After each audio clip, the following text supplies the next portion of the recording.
ସନ୍ଧ୍ୟାରେ ଏହି ଓଙ୍କାର ଗୀତା ବାଣୀଭୂଷଣ ପରିଷଦର ସମସ୍ତ ଭକ୍ତ ପିପାସୁମାନେ ଏକ ମନ ପ୍ରାଣ ହୃଦୟ ନେଇ ଚାତକ ପକ୍ଷୀ ପରି ଚାହିଁ ବସିଛନ୍ତି ଯେଉଁ ମୁହୂର୍ତ୍ତ ଅମୃତ ମୁହୂର୍ତ୍ତକୁ ସେ ଅମୃତ ମୁହୂର୍ତ୍ତ ସମୟ ହୋଇଯାଇଛି। ଅର୍ଥାତ୍ ଆମେ ଏହି ପାପପଙ୍କିଳ ଜଞ୍ଜାଳମୟ ସଂସାରରେ ବାନ୍ଧି ହୋଇ ଦୀର୍ଘହରା ହୋଇ ଦୁଃଖ କଷ୍ଟ ଯନ୍ତ୍ରଣା ପାଉଛନ୍ତି। ସେଇ ଦୁଃଖ କଷ୍ଟ ଯନ୍ତ୍ରଣାରୁ ମୁକ୍ତି ପାଇବା ପାଇଁ ଜୀବନର ପରମ ଓ ଚରମ ଲକ୍ଷ୍ୟକୁ ପାଇବା ପାଇଁ ଯେଉଁ କଥାବ୍ୟାସ ଆମକୁ ନୂତନ ଦିଗ୍ଦର୍ଶନ ଦେଇ ଆଲୋକର ପଥ ଦେଖାଇବେ ଯେ ଅପରା ପ୍ରକୃତିର ସକଳ ଗତିବୃତ୍ତିକୁ ପ୍ରତ୍ୟାଖ୍ୟାନ କରି ଯେ ବିଭୁଙ୍କ ପ୍ରେମ ରସରେ ନିଜକୁ ଭିଜେଇବା ପାଇଁ ନିଜ ମନର ଦୃଢ଼ ସଂକଳ୍ପ ହୃଦୟର ଅନ୍ୱେଷଣ ପ୍ରାଣସତ୍ତାର ସମ୍ମତି ଆଉ ଦୈହିକ ଚେତନା ଓ ପ୍ରକୃତିକୁ ଉନ୍ମୁକ୍ତ ଓ ନମନୀୟ କରି ଗଢ଼ିବା ନିମିତ୍ତ ଯାହାଙ୍କ ଭିତରେ ପୂର୍ଣ୍ଣ ସଂକଳ୍ପ ଓ ନିଜେ ତାହା ଓ ନିଜର ଯାହା କିଛି ଅଛି ଏବଂ ନିଜ ଚେତନାର ପ୍ରତ୍ୟେକ ସ୍ତର ଓ ପ୍ରତ୍ୟେକ ବୃତ୍ତିକୁ ଯେ ସମ୍ପୂର୍ଣ୍ଣ ସମର୍ପଣ କରି ଭଗବାନଙ୍କ ଚରଣାରବିନ୍ଦରେ ସମର୍ପି ଦେଇ ଦୁଃଖ କଷ୍ଟମୟ ସଂସାର ଭିତରେ ରହି ବିଭୁଙ୍କର ସୁଖର ବିଭୂତିକୁ ହାତରେ ଧରି ଖୁସିରେ ଥିବା ମହାତ୍ମା ଦିବ୍ୟାତ୍ମା ପୁଣ୍ୟାତ୍ମା ଆଉ କେହି ନୁହନ୍ତି, ଆମ ସମସ୍ତଙ୍କର ଅତି ପ୍ରିୟ ଆପଣାର ପୂଜା ଶାସ୍ତ୍ରବିଦ ବେଦବିଦ ତତ୍ତ୍ୱବିଦ ଗୁରୁମା ଅରୁନ୍ଧତୀ ମାତାଜୀ, ଯାହାଙ୍କର ଉପସ୍ଥିତି ଆମ୍ଭମାନଙ୍କର ସୌଭାଗ୍ୟ। କାରଣ ଆଜି ଅରୁନ୍ଧତୀ ମାତାଜୀ କଥାବ୍ୟାସ ଆସନରେ ଆସୀନ ହୋଇ ଗୀତା ମାତାଙ୍କର ଅଦ୍ଭୁତ ଜ୍ଞାନ ଦୀପକୁ ହସ୍ତରେ ଧାରଣ କରି ଅମୃତ ବାଣୀ ଅମୃତମୟ ବାଣୀ ରୂପରେ ଆମ୍ଭମାନଙ୍କ ଭିତରେ ଥିବା କାମ କ୍ରୋଧ ଲୋଭ ମୋହ କାମନା ବାସନା ଭୋଗ ବିଳାସ ବିଷୟାସକ୍ତିକୁ ବିନାଶ କରାଇ ଜ୍ଞାନାଲୋକରେ ଆଲୋକ କରାଇ ଆମ୍ଭମାନଙ୍କର ଜୀବନର ପରମ ଆଉ ଚରମ ଲକ୍ଷ୍ୟକୁ ଆମ ହାତରେ ଧରାଇ ଦେବେ ସେଇ ନରରୂପୀ ନାରାୟଣୀ, ସେଇ ବିଭୁଙ୍କର ସେ ଜଣେ ଜ୍ଞାନୀ ଭକ୍ତ ମମତାମୟୀ କରୁଣାମୟୀ କ୍ଷମୟୀ ବାତ୍ସଲ୍ୟମୟୀ ଗୁରୁମା ଅରୁନ୍ଧତୀ ମାତାଜୀଙ୍କର ଚରଣାରବିନ୍ଦରେ ଏ ଅଧମ ଆପଣଙ୍କର ଆଶ୍ରିତା କନକଲତା ସ୍ୱାଇଁ ଶୂନ୍ୟ ପଥରେ କରପୁଷ୍ପାଞ୍ଜଳି ଦେଇ ଧୂପ ଦୀପ ଦ୍ୱାରା ବନ୍ଦାପନା କରି ଯୋଡ଼ ହସ୍ତରେ ବିନମ୍ରତାର ସହିତ ଶତକୋଟି ପ୍ରଣାମ ଜଣାଇ ବ୍ୟାସାସନରେ କଥାବ୍ୟାସ ରୂପେ ଆସୀନ ହେବା ପାଇଁ ଆମନ୍ତ୍ରଣ କରିବା ସହିତ ଅନୁରୋଧ କରୁଛି ଆଉ ଅଳି କରୁଛି ପୁନଃ ପ୍ରଣାମ। ଜୟ ଜଗନ୍ନାଥ।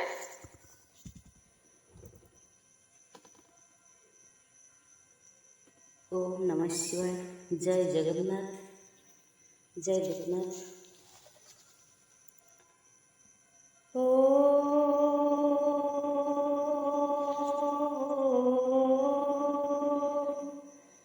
नमो भगवते वासुदेवाय।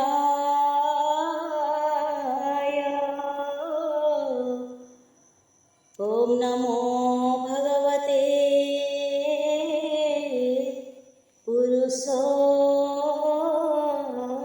पुरुषोत्तमाय। नमोस्तुते व्यास विशालबुद्धे फुल्लारविन्दायतपत्रनेत्र येन त्वया भारत तैलपूर्ण प्रज्वालितो ज्ञानमयः प्रदीपः प्रपन्नपारिजाताय स्तोत्रवैत्रकपाणये ज्ञानमुद्राय कृष्णाय गीतामृतदुहे नमः। वसुदेवसुतं देवं कंसचाणूरमर्दनं देवकी परमानन्दं कृष्णं वन्दे जगद्गुरुं। भीष्मद्रोणतटा जयद्रथ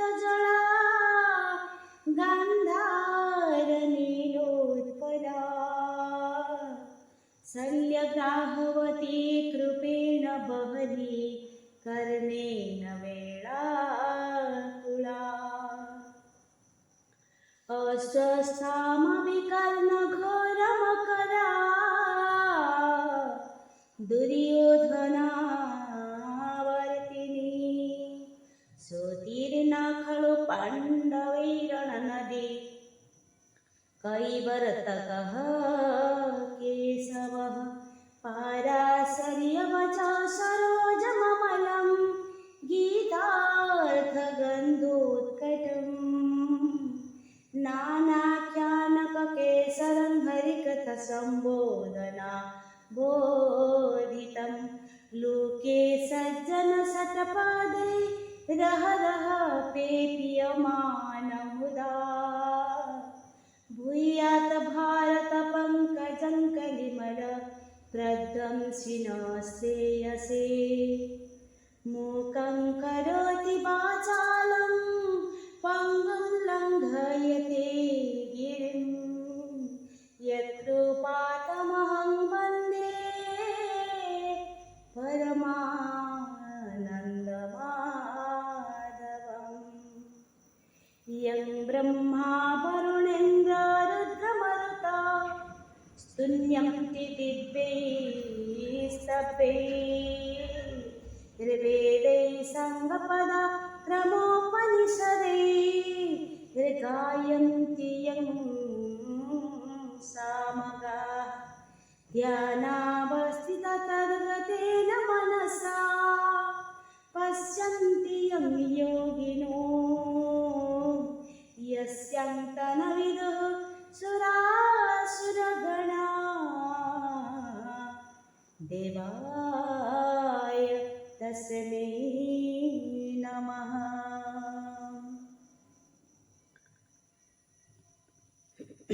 ओंकार गीताबाणी भूषण परिषद ओडिशा आनुकूल्य आज संध्यार आवासी सत्संग उपस्थित स्वयं नीलाधि नायक श्री जगन्नाथ महाप्रभु शीला ब्रह्मश्री लोकनाथ मर्यादा पुरुषोत्तम श्री रघुनाथ लीला पुरुषोत्तम श्री कृष्ण भगवान चरण रे अनंत कोटि प्रणाम।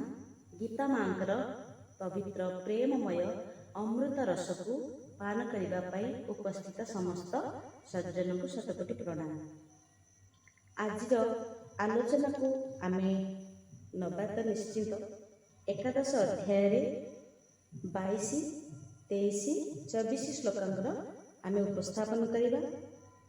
ता पूर्वरु आमे एकादश स्कंदरे जेतेबेले आलोचना करिथिले भगवान कृपा करी अर्जुन को तांकर सुंदर दिव्य रूप को दर्शन करने स्थूल चक्षु सहित सूक्ष्म दिव्य चक्षु प्रदान करथिले एवं दिव्य दर्शन पर भगवान सही प्रेम मूर्ति एवं अनंत सागर भितर थिबा एक टोपा ज्ञान बिंदु को उपलब्धि करुछंती निजे स्वयं अर्जुन।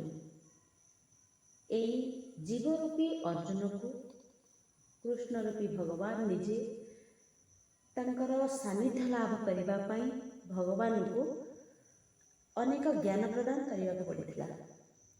तांकर शोक मेंटी थिला, ज्ञान रो धारणा आसीथिला, कर्म जहाँकि निष्कर्म निस्वार्थ कर्म रो संबंध रे ज्ञान भी आसीथिला, आत्म संयम लाभ करथिले।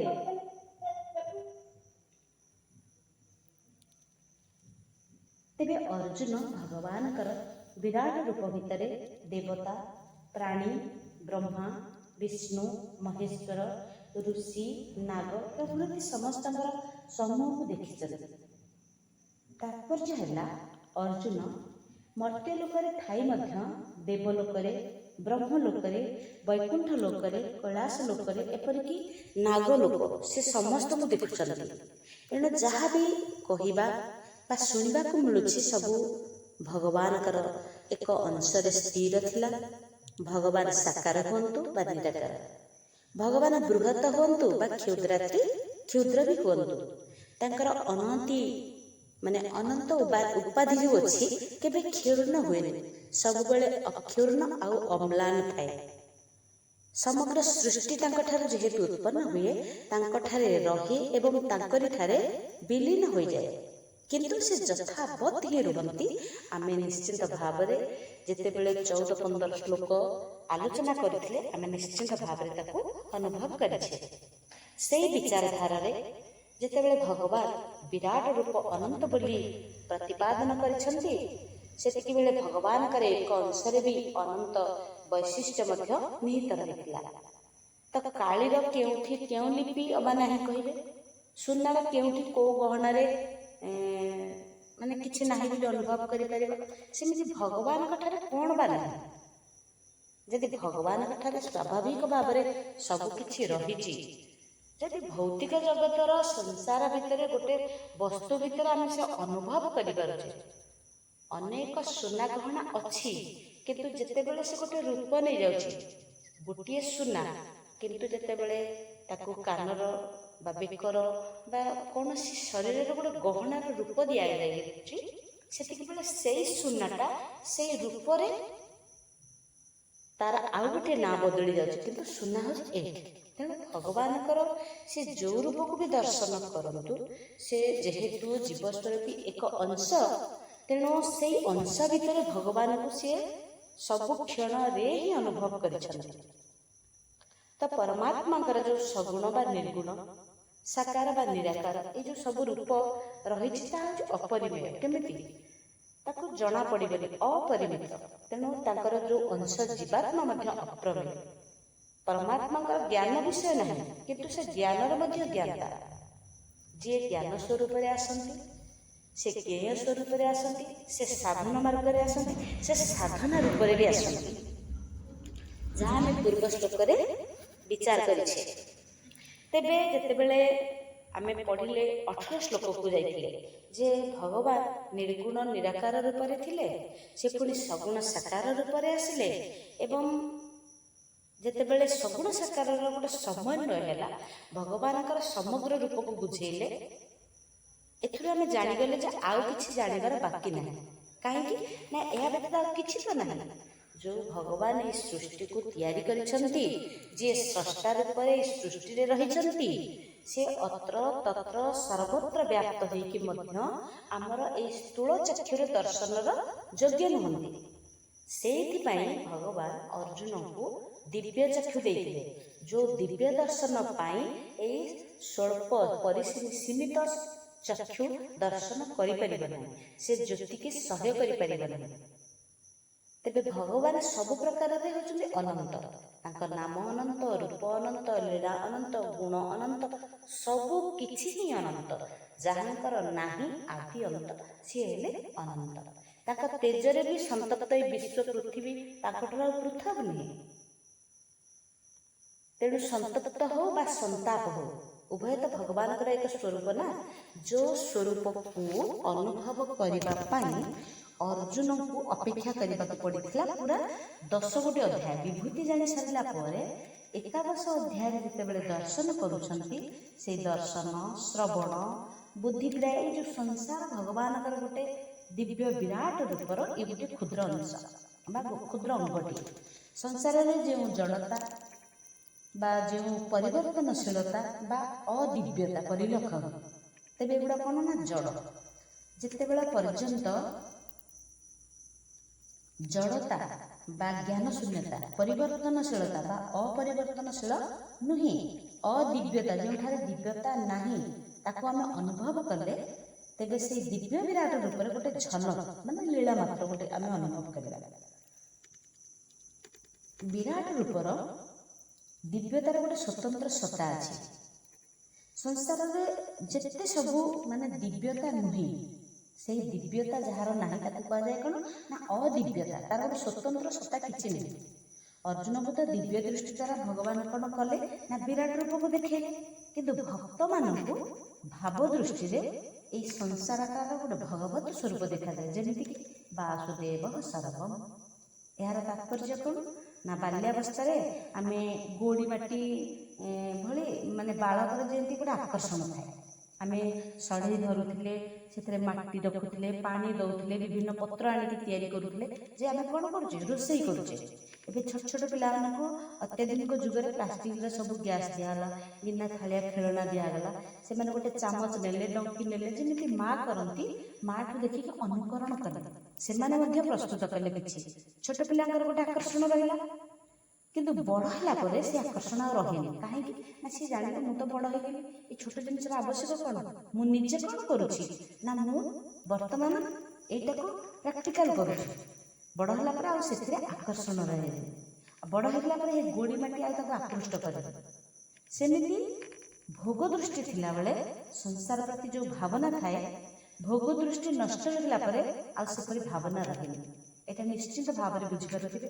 ଏତେ ସୁନ୍ଦର ସରଳ ଉଦାହରଣ ଦେଇକରି ସାଧକମାନେ ସୁନ୍ଦର ସୁନ୍ଦର ଉଦାହରଣକୁ ମାନେ ଶ୍ଲୋକର ପ୍ରତ୍ୟେକ ବ୍ୟାଖ୍ୟାକୁ ଅମୃତ କରିଛନ୍ତି। ଯେଉଁ ଅମୃତକୁ ପାନ କରିବା ପାଇଁ ଆମେ ନିଶ୍ଚିତ ଭାବରେ କିଛି ପୁଣ୍ୟ କରିଛେ।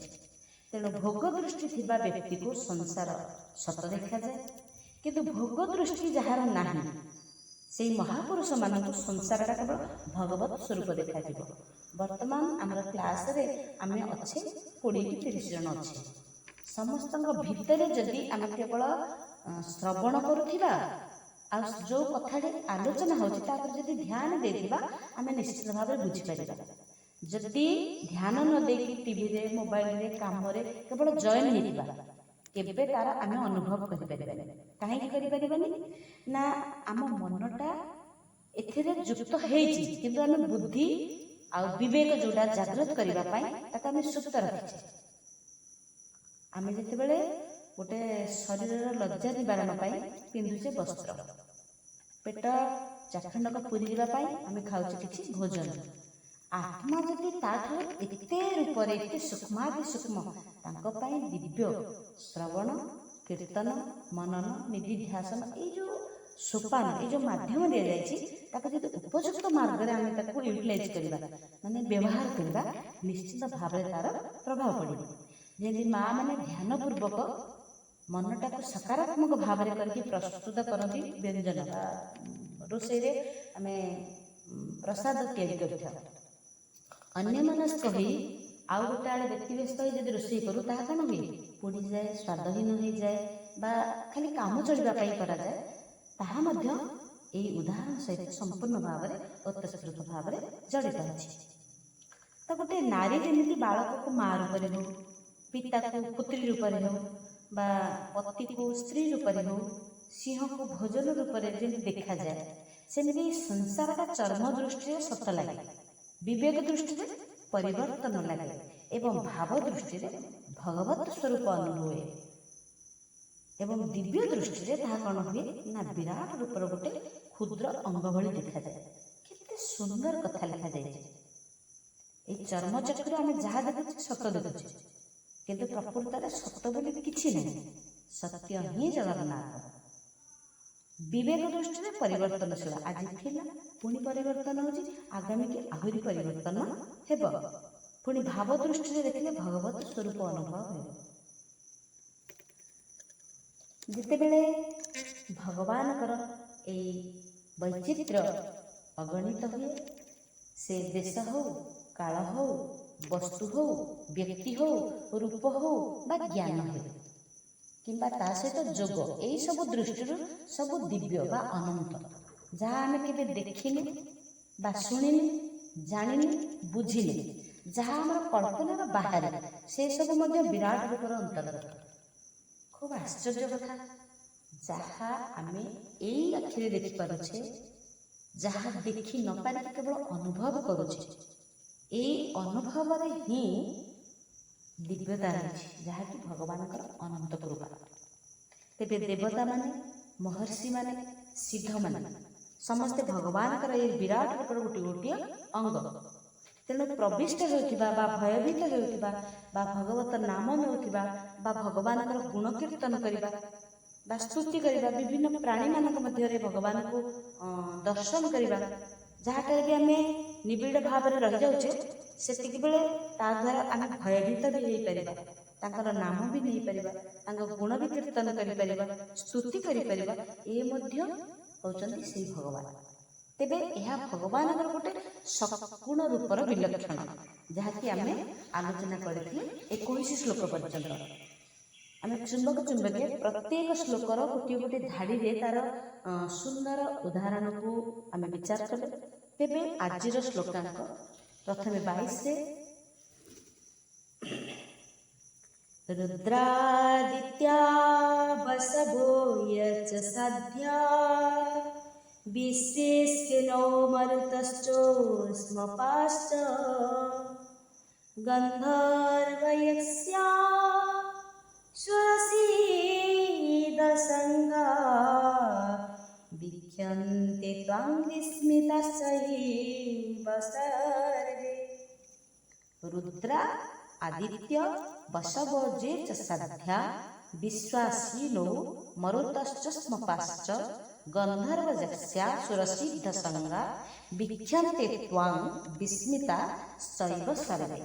এই শ্লোকর ଆମେ ଗୋଟିଏ ଗୋଟିଏ ବ୍ୟାଖ୍ୟା କରିବା। ତାର ସେଇ ମା ଯାହାଙ୍କର କଣ୍ଠ ଅତି ସୁଲଳିତ, ଯେଉଁ ମାଙ୍କର କଥା ଆଉ ଗୀତା ଜ୍ଞାନର ଗାରିମାତା ଆମେ ଅନୁଭବ କରୁ। ସତରେ ମା ଆପଣଙ୍କର ପିତାମାତା ହଉଛନ୍ତି ଧନ୍ୟ, ଆପଣଙ୍କର ଜନ୍ମ ସମୟ ଧନ୍ୟ, ଆପଣ ହଉଛନ୍ତି ଜନ୍ମ, ଆପଣ ପୂର୍ବ ଜନ୍ମରେ ସ୍ୱୀକୃତ କେତେ କରିଛନ୍ତି ଆମେ ଜାଣୁନା, ଯେଉଁଥିପାଇଁ ଆଜି ଏ ଜନ୍ମରେ ପିତାମାତାଙ୍କର ସ୍ୱୀକୃତରେ ଜନ୍ମ ହେଇ ମଧ୍ୟ ଆଜି ଆପଣମାନଙ୍କୁ ଯେଉଁମାନଙ୍କୁ ଖାଲି ଆମକୁ ତ ଆମ ଗ୍ରୁପରେ ଆଜି ଆପଣ ଆସିଛନ୍ତି ସେତିକି ନୁହେଁ, ଆପଣ ପରବର୍ତ୍ତୀ ସମୟରେ ଆପଣ କେତେ ଜଣକୁ ଏଇ ଜ୍ଞାନ ବାଣ୍ଟୁଛନ୍ତି, ଆପଣଙ୍କର ଅମୃତ ଧାରା ଦେଉଛନ୍ତି। ସେ ଗୀତା ଜ୍ଞାନ କୁହନ୍ତୁ, ଭାଗବତ କୁହନ୍ତୁ, ରାମାୟଣ କୁହନ୍ତୁ। ସତରେ ମା ଆପଣଙ୍କୁ ମୁଁ କୋଟି କୋଟି ପ୍ରଣାମ ଜଣାଉଛି। ଆପଣ ଆମ ଗହଣରେ ଆଜି ଆସିଥିବାରୁ ଆମେ ଅତ୍ୟନ୍ତ ଆମ ପରିବାରର ଓଙ୍କାର ଗୀତାବାଣୀ ପରିଷଦ ସମସ୍ତ ପରିବାରର ସମସ୍ତ ସଦସ୍ୟମାନେ ଆପଣଙ୍କ ଚରଣରେ ଆମେ କୋଟି ନମନ ଜଣାଉଛୁ। ଆଜି ନିବେଦ ସାରଙ୍କର ଥିଲା, ଯେହେତୁ ତାଙ୍କର ଜଣେ କିଏ ବିୟୋଗ ହେଇଯାଇଛନ୍ତି, ତେଣୁ ସେ ଆଜି ଅନୁପସ୍ଥିତ ରହିବେ।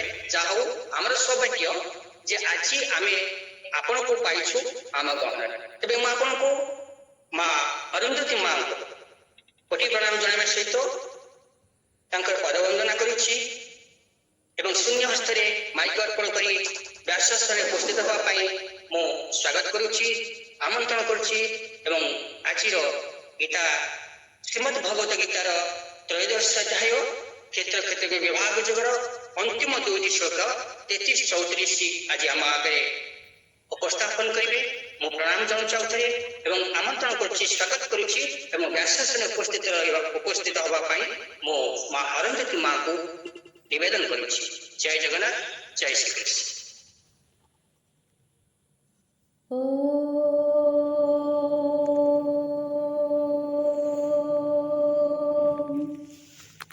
पूर्णमदः पूर्णमिदं पूर्णात् पूर्णमुदच्यते पूर्णस्य पूर्णमादाय पूर्णमेवावशिष्यते। ॐ शान्तिः शान्तिः शान्तिः। ॐ नमो भगवते वासुदेवाय। ॐ नमो भगवते पुरुषोत्तमाय।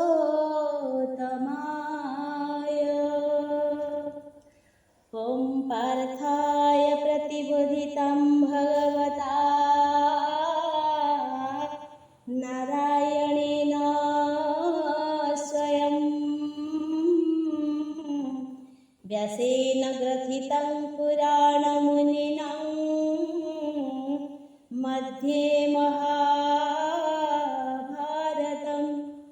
अद्वैतामृतवर्षिणीं भगवतीम् अष्टादशाध्यायिनी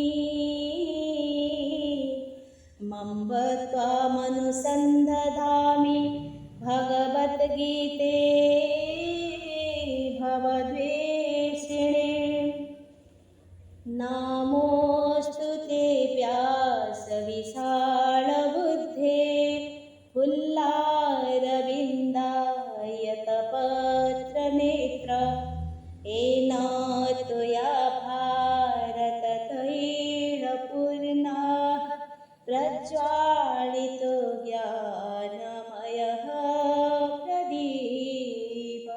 मूकं करोति वाचालं पङ्गुं लङ्घयते गिरिं यत्कृपातमहं वन्दे परमानन्दमाधवम्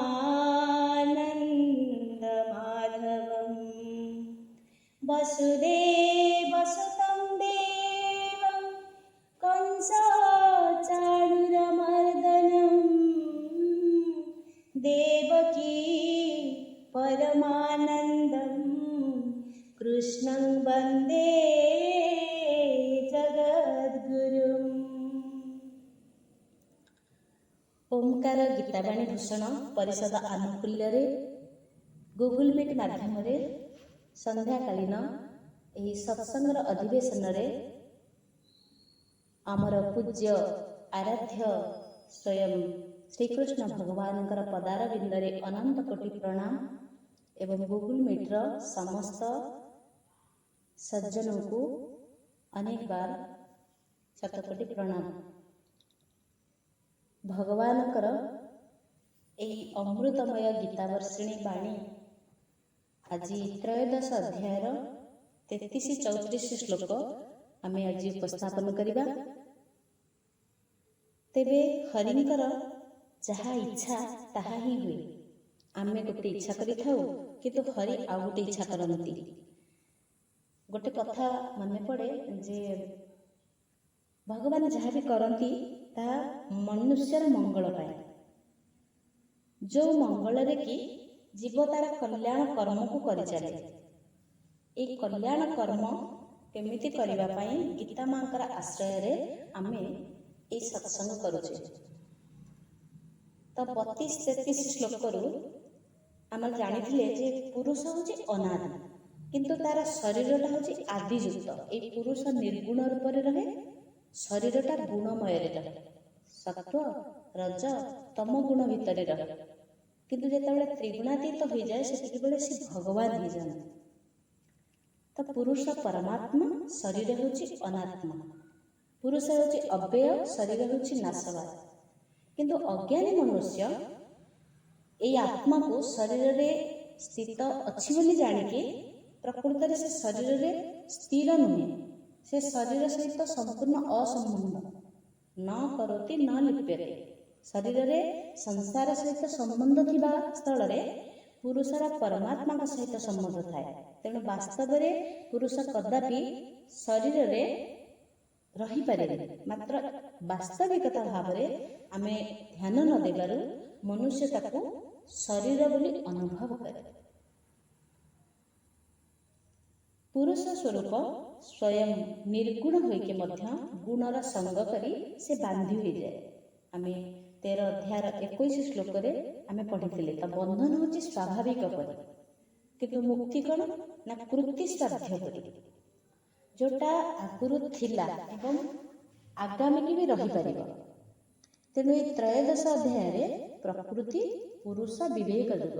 प्रकृति होची ए शरीर, पुरुष होची स्वयं जीवात्मा। विवेक से जोग हेबो। गोटे भक्ति जोग पढ़िथिले, गोटे ज्ञान जोग पढ़िथिले, गोटे वैराग्य, भक्ति ज्ञान वैराग्य जोग। तेबे एठारे विवेक जागृत करबा पड़िबो।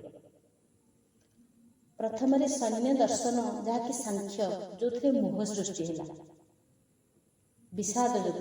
द्वितीय रे सांख्य जोग आमर ज्ञानर अभाव थिला। तेणु अर्जुन रूपी जीव को से ज्ञान प्रदान कले। तापरे कर्म जोग जहाँकि कर्म को समर्पण भाव रे करिले ताहा होछि कर्म जोग। ज्ञान जोग आमर प्रत्येक शरीर कौन शरीर कौन ए ज्ञान जानिले आमे शरीर पाई कौन करबा आवश्यक जहाँकि आत्मार निकटवर्ती हो पारिबा। पंचम रे जानिथिले संन्यास जोग। सब न्यास करबा पड़िबो। प्रत्येक जिनिस भगवान देइछंती केवल आमे उपयोग करबा पाई गोटे शरीर आमर माध्यम। छात्र को जीवा पाई जेंति सीढ़ीर आवश्यकता रहिछि। जड़े अफिसर को देखाइबा पाई आमे जेतेबेले जाउचे निम्न पदस्थ समस्त कर्मचारी मानक भेटिले तापरे देखि आमे अफिसर को भेटि परिबा। सेंति ध्यान जोग आसला। आमे कोटा को ध्यान करबा भगवानकर रूप केमिति। तापरे विज्ञान जोग, तापरे तारक ब्रह्म जोग, राजगुह्य राजविद्या जोग, ବିଭୂତି ଯୋଗ, ବିଶ୍ୱରୂପ ଦର୍ଶନ ଯୋଗ, ତାପରେ ଭକ୍ତି ଯୋଗ। ଭକ୍ତି ଯୋଗରେ ଆମେ ଭକ୍ତିକୁ ପ୍ରାପ୍ତ କଲା ପରେ ଏଇ ପ୍ରକୃତି ଆଉ ପୁରୁଷ ଭିତରେ ଆମର ବିବେକ ଯୋଗ କିପରି। ତେଣୁ ଘରେ ରହୁଥିଲେ ମଧ୍ୟ ଆମେ ଯେମିତି ଘରଠାରୁ ପୃଥକ, ସେହିପରି ଶରୀରରେ ରହୁଥିବାକୁ ମାନିଲେ ମଧ୍ୟ ଆମେ ଶରୀରଠାରୁ ପୃଥକ। ନ କରତି ନ ଲିପ୍ୟତେ, ମାନେ ସାଧନ ଜନିତ ନୁହେଁ କିନ୍ତୁ ସ୍ୱାଭାବିକ। ଆମେ ବର୍ତ୍ତମାନ ଅଛେ ଏଇ ସ୍ୱରୂପରେ, ଆଦୌ ଆମର କର୍ତ୍ତୃତ୍ୱ ଭାବ ନାହିଁ। କିନ୍ତୁ ଆମେ ଯେତେବେଳେ ଅହଂ ଭାବ ଯୁକ୍ତ ହଉଛେ, ମୁଁ କରୁଛି, ମୋ ଦ୍ୱାରା ହେଉଛି, ମୁଁ ନଥିଲେ ଏଇଟା ହେଇପାରିବନି, ଏଇ ଭାବ ଯୋଗୁଁ ଆମେ କ'ଣ କରୁଛେ ନା ଆମ ଜ୍ଞାନକୁ ଅହଙ୍କାରରେ ଆବୃତ କରିବା ଦ୍ୱାରା ବିବେକର ଦ୍ୱାରା ସମ୍ପୂର୍ଣ୍ଣ ବନ୍ଦ ହେଇଯାଉଛି। ଯଦି ସ୍ୱରୂପ କର୍ତ୍ତା ଆଉ ଭୋକ୍ତା ନୁହେଁ, ତେବେ କର୍ତ୍ତା ଆଉ ଭୋକ୍ତା କିଏ ହେବ? ଏଥିରେ ବିଚାର କରାଯାଇଥିଲା ଯେ ଶରୀର ତ କର୍ତ୍ତା ନୁହେଁ, ପ୍ରତିକ୍ଷଣ ତ ଆମକୁ ଅଭାବ ଆଡ଼କୁ ଗତିବାକୁ ପଡ଼ିଛି। ଆମର ସ୍ୱଭାବ ବଦଳି ଯାଉଛି। କାହିଁକି ନା କାହାର ଗୋଟେ ପ୍ରଭାବରେ, କାହାର ପ୍ରଭାବରେ, ଆମର ଅଭାବରେ, ଆମ ଶରୀରର ସ୍ୱଭାବ ପ୍ରତି ମୁହୂର୍ତ୍ତରେ ପରିବର୍ତ୍ତନ ଘଟୁଛି। ମନ, ବୁଦ୍ଧି, ଚିତ୍ତ, ଅହଙ୍କାର, ଏଇ ଯେଉଁ ଚାରିଟା ଆବରଣ ରହିଛି, ଅନ୍ତଃକରଣ ରହିଛି, ଏଇ ଅନ୍ତଃକରଣର ମଧ୍ୟ କର୍ତ୍ତା ନୁହେଁ। କାହିଁକି ନା ଆମେ ଭାବୁଛେ ଆମେ କରୁଛେ, କିନ୍ତୁ ଆମ ଦ୍ୱାରା ଆଉ ଜଣେ କରୁଛି। କଲମ ନିଜେ କିଛି ଲେଖିପାରେନି, ତାହା ତ ଲେଖକର ଗୋଟେ ସାଧନା ବା ଲେଖକ କର୍ତ୍ତାର କାମ କରିପାରୁଛି। କିନ୍ତୁ ଯେତେବେଳେ ଏଇ ଲେଖିବାଟା ମାନେ ସାଧନଟା ହେଉଛି କରଣ, ଲେଖକ ହେଉଛି କର୍ତ୍ତା, ତେଣୁ କରଣ କର୍ତ୍ତା ହେଇପାରିବନି କି କର୍ତ୍ତା କରଣ ହେଇପାରିବନି। ଦ୍ୱିତୀୟରେ, ଯଦି କରଣରେ କର୍ତ୍ତୃତ୍ୱ ଅଛି, ତାହେଲେ ସ୍ୱୟଂ ସୁଖ ଆଉ ଦୁଃଖ ହେଉଛି କେମିତି? ଯଦି ଆମେ କହିବା ମୁଁ ହେଇଗଲି ଭଗବାନ, ତାହେଲେ ଦୁଃଖ, ଶୋକ, ରାଗ, ମାନ, ଅଭିମାନ ଆସୁଛି କାହିଁକି? ନା ଆମର ଜୀବଭାବ ଯୋଗୁଁ। ଯେହେତୁ ଶରୀର ଅଛି, ଜୀବଭାବ ମୃତ୍ୟୁ ପର୍ଯ୍ୟନ୍ତ ରହିବ, କିନ୍ତୁ ସମର୍ପଣରେ ତାହା କ'ଣ ହୁଏ ନା ଦୈନ୍ୟତା ଆସିଯାଏ। ଅହଂଭାବ ପ୍ରକୃତିର ହେଉଛି କାର୍ଯ୍ୟ, କିନ୍ତୁ ପ୍ରକୃତିରୁ ଅତୀତ ଯେଉଁ ତତ୍ଵର ସ୍ଥାନ ଅଛି ଆମେ କୋଉଠୁ ପାଇବା?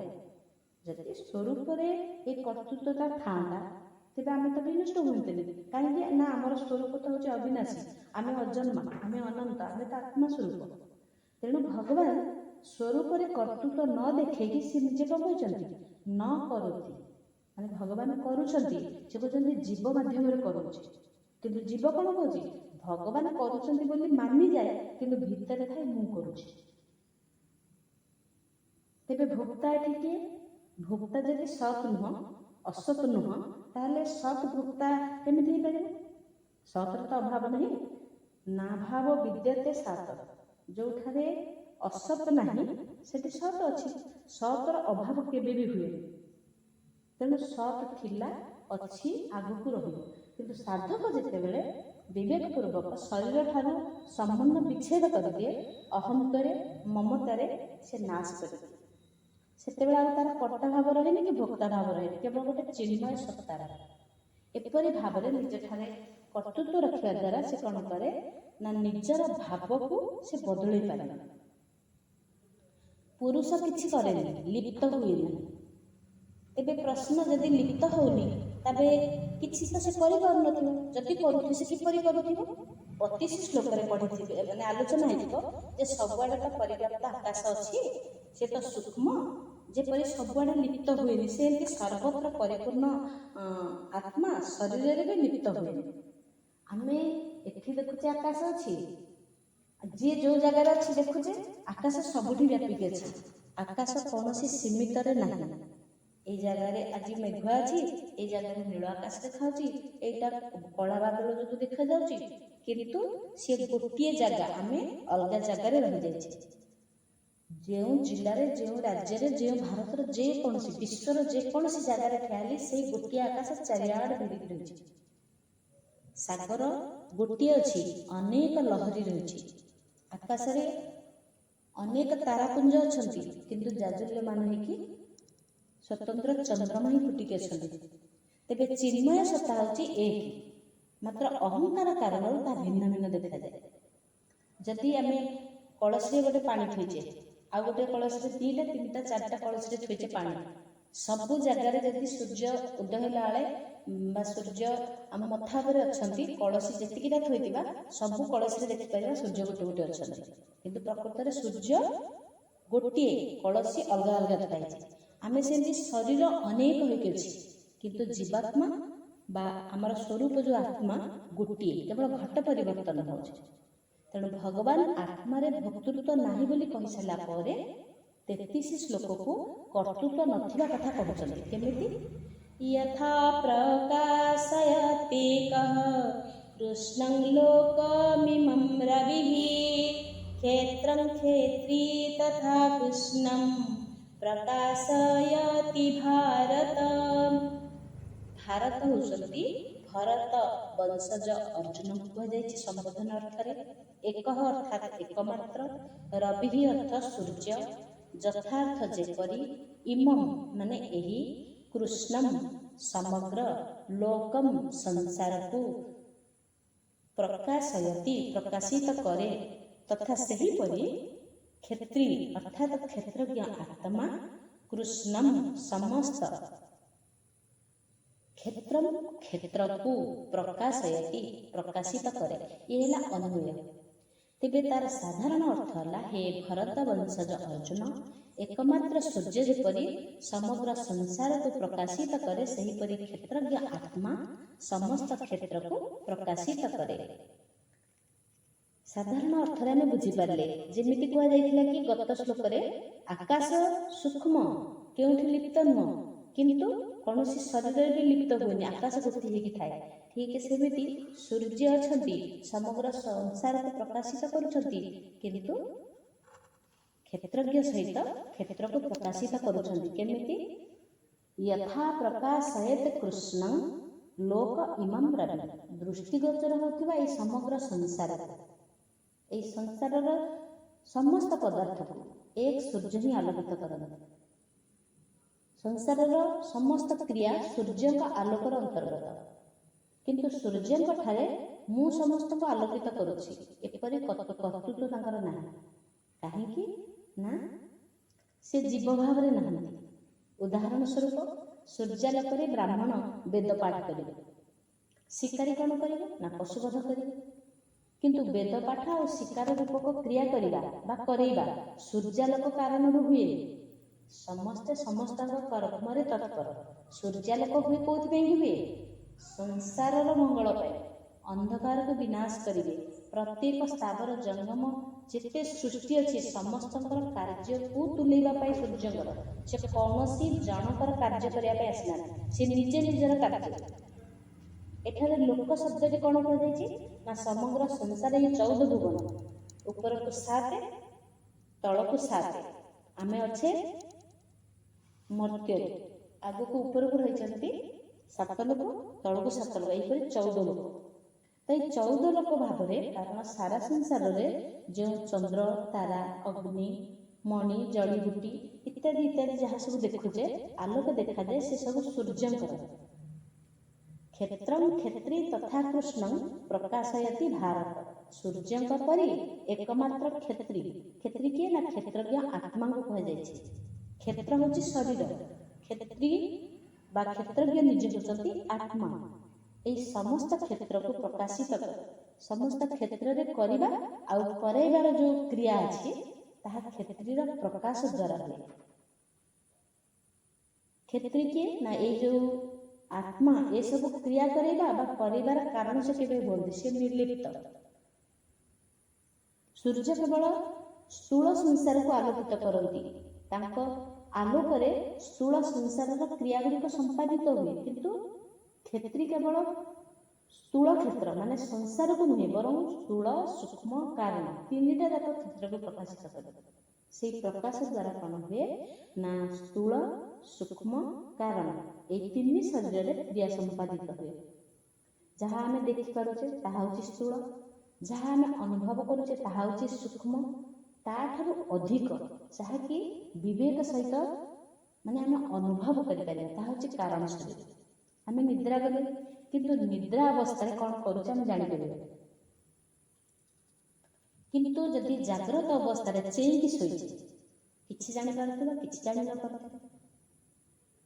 ଠିକ୍ ସେହିପରି ସାରା ସଂସାରକୁ ଆଲୋକିତ କରୁଥିବାର ଯେଉଁ ସୂର୍ଯ୍ୟଙ୍କ ଠାରେ ଯେଉଁ ଅଭିମାନ ଆସେ, କେବେ ଅଭିମାନ ଆସେ କି? କେବେ ଅଭିମାନ ଆସେନି। କିନ୍ତୁ ନାନା ପ୍ରକାର କ୍ରିୟା ତାଙ୍କ ଦ୍ୱାରା ହେଉଛି, ଆଲୋକିତ ହେଉଛି। ଯେପରି ସୂର୍ଯ୍ୟଙ୍କ ଠାରେ କୌଣସି ପାର୍ଥକ୍ୟ ଆସୁନି, ସେମିତି ସମସ୍ତ କ୍ଷେତ୍ରକୁ ପ୍ରକାଶିତ କରୁଥିଲେ ମଧ୍ୟ ସବୁ ସତ୍ତା ବା ଯେଉଁ ସ୍ଫୁର୍ତ୍ତି ହୁଏ, ସେଥିରେ କୌଣସି ଅଭିମାନ କିମ୍ବା କଟୁତ୍ୱ ଭାବ ଆସେନି। ବିଭିନ୍ନ କ୍ରିୟାକୁ ସେ ପ୍ରକାଶିତ କଲେ ମଧ୍ୟ କୌଣସି ପାର୍ଥକ୍ୟ ଆସେନି। ଆଶ୍ରୟ ହେଉ ବା ଆଧାର ବିନା କୌଣସି କ୍ରିୟା ବା ବସ୍ତୁ ନାହିଁ। ଆମେ ଯେକୌଣସି ବର୍ତ୍ତମାନ ଏଇ ପୃଥିବୀ ପୃଷ୍ଠରେ ମାନେ ବିନା ସ୍ପର୍ଶରେ ଆମେ କିଛି କରିପାରିବାନି, କାହିଁକିନା ପୃଥିବୀ ହେଉଛି ଆଧାର, ତାରି ଉପରେ ଆମେ ସମସ୍ତ କର୍ମ କରୁଛେ। ଏଇ ଆଧାର ବିନା କୌଣସି କ୍ରିୟା ବା କୌଣସି ବସ୍ତୁ ହିଁ ନାହିଁ।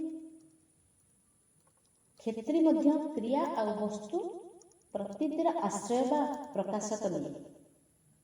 ତେବେ ତାର ପରିଶିଷ୍ଟ ଭାବ ହେଉଛି ସୂର୍ଯ୍ୟ ଯେପରି ସମଗ୍ର ଜଗତକୁ ପ୍ରକାଶିତ କରନ୍ତି, ତାଙ୍କ ପ୍ରକାଶରେ ସମସ୍ତ ଶୁଭ ଆଉ ଅଶୁଭ କ୍ରିୟା ହେଉଥିଲେ ମଧ୍ୟ ସିଏ ଯେମିତି କ୍ରିୟା ଗୁଡ଼ିକର କର୍ତ୍ତା ନୁହନ୍ତି କି ଭୋକ୍ତା ହୁଅନ୍ତିନି, ସେପରି ସ୍ୱୟଂ ସମସ୍ତ ଲୋକର ସମସ୍ତ ଶରୀରକୁ ପ୍ରକାଶିତ କରୁଥିଲେ ମଧ୍ୟ ସେଗୁଡ଼ିକର କୌଣସି ସତ୍ତା ନାହିଁ।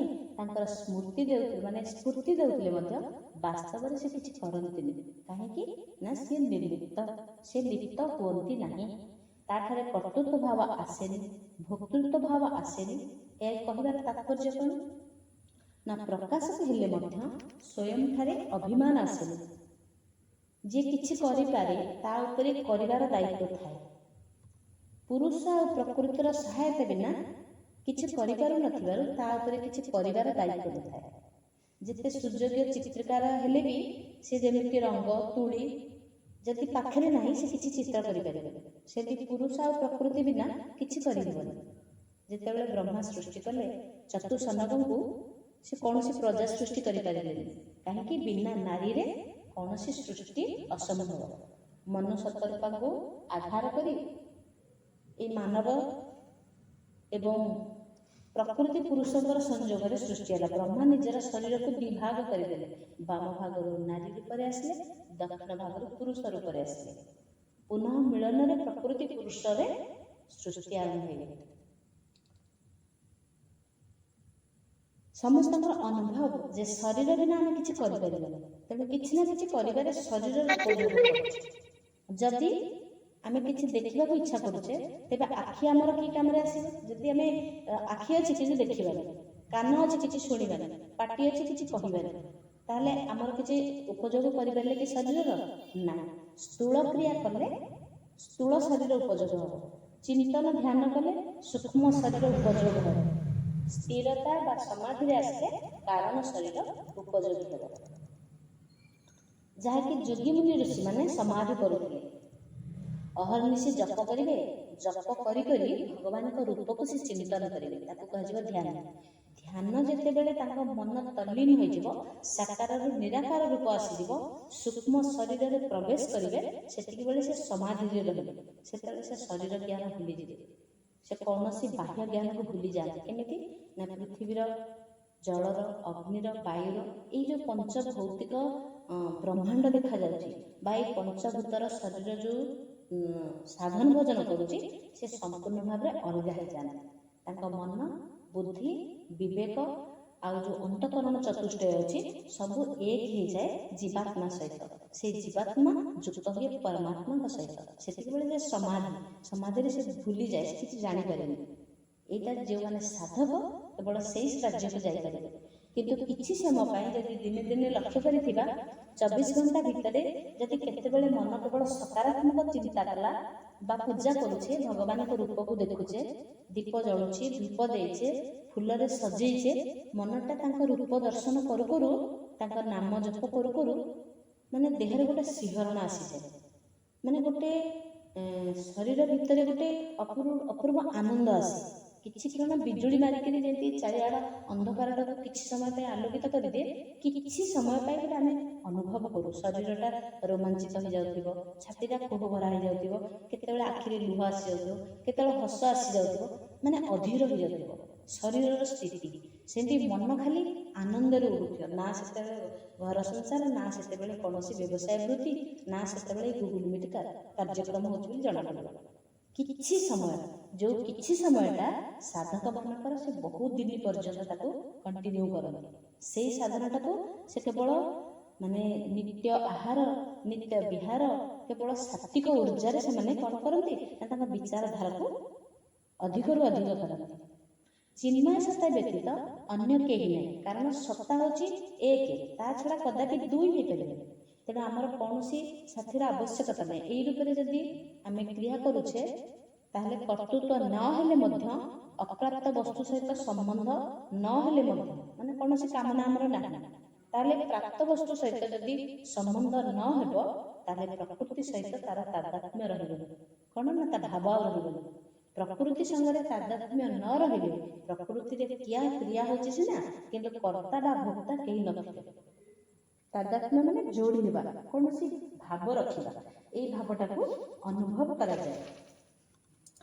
ତାପରେ ଭଗବାନ ଏବେ 34 ଶ୍ଲୋକରେ କହିବେ ଯେ କ୍ଷେତ୍ର କ୍ଷେତ୍ରଜ୍ଞାନ ବିଭାଗକୁ ଜାଣିବାର ଫଳ ବିଷୟରେ।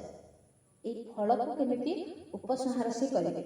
ତେବେ 33 ଶ୍ଲୋକରେ ଯେଉଁ ଆମେ ପଢ଼ିଲେ ଯେ ସୂର୍ଯ୍ୟ ଏକ ହୋଇକି ଆଲୋକିତ କରିକି ସଂସାରକୁ କେବଳ ତାଙ୍କର କାର୍ଯ୍ୟ ହିଁ ବହନ କରନ୍ତି। ସେ ଭୋକ୍ତା, ଭୋକ୍ତୃତ୍ୱ, କର୍ତ୍ତୃତ୍ୱ କିଛି ଜାହିର କରନ୍ତିନି, କିନ୍ତୁ ସେ ହିଁ ସବୁ କରୁଥାନ୍ତି।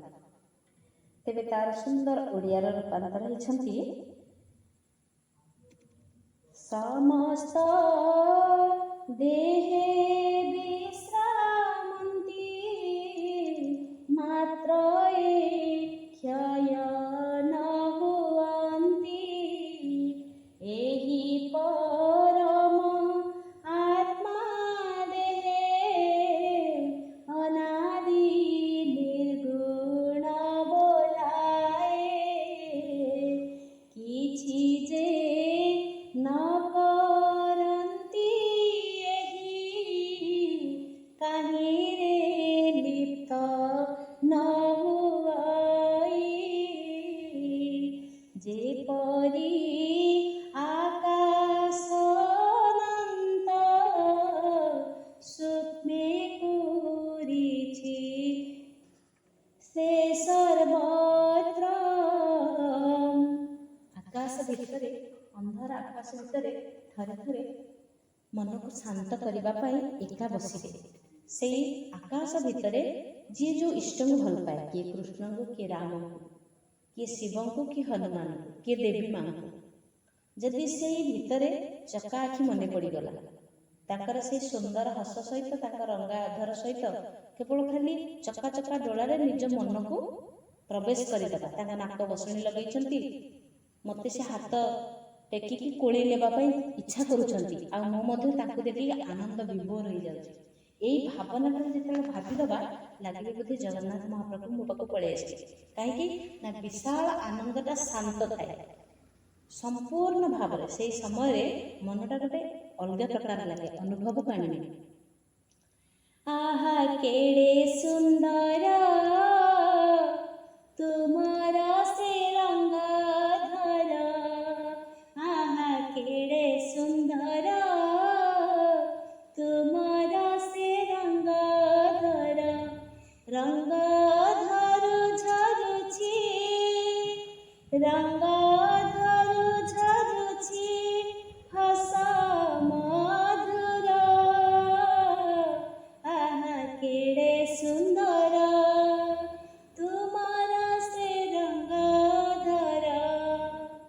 ଚକା ଚକା ବେନି ଡୋଳା ଠାରି ଡାକୁଅଛି ପରା, ନାସାରେ ବସଣି ତୁମ କି ମନୋହର, ବିସ୍ତାରିଛ ବେନି ବାହୁ କୋଳେଇ ନେବ କି ଆଉ, ପିନ୍ଧି ପୀତାମ୍ବରୀ ପାଟ ସଜ ହୋଇ ବସିଅଛ, ସତେ କି ଚାହିଁ ବସିଛ, ସତେ କି ଚାହିଁ ବସିଛ ବାଟ ମୋହର,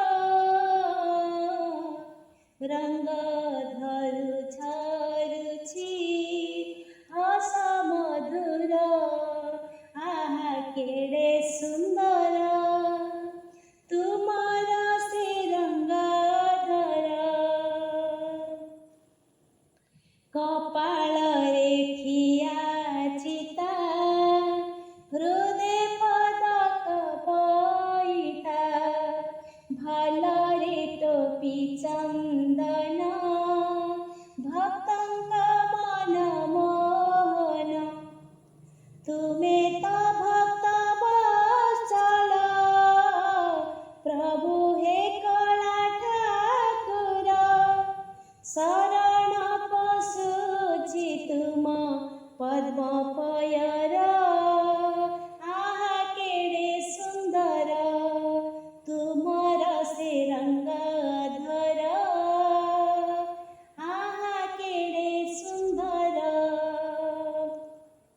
ଜୀବନ୍ତ ଭାବରେ ଆମେ ଖାଲି ଚିନ୍ତନ କରୁ କରୁ ମନ ଭିତରେ ମାନେ ଅନନ୍ତ ଶାନ୍ତି ଆସିଯିବ। ଦିନ ଯାକର ଯେଉଁ ଦୁଃଖ ଥିବ, ଜଞ୍ଜାଳ ଥିବ, ମନଟା କେବଳ ମାନେ ଭାରି ଭାରି ଭାରାକ୍ରାନ୍ତ ହେଇଯାଇଥିବ, କିଛି ସମୟ ପାଇଁ ଶାନ୍ତ ହେଇଯିବ।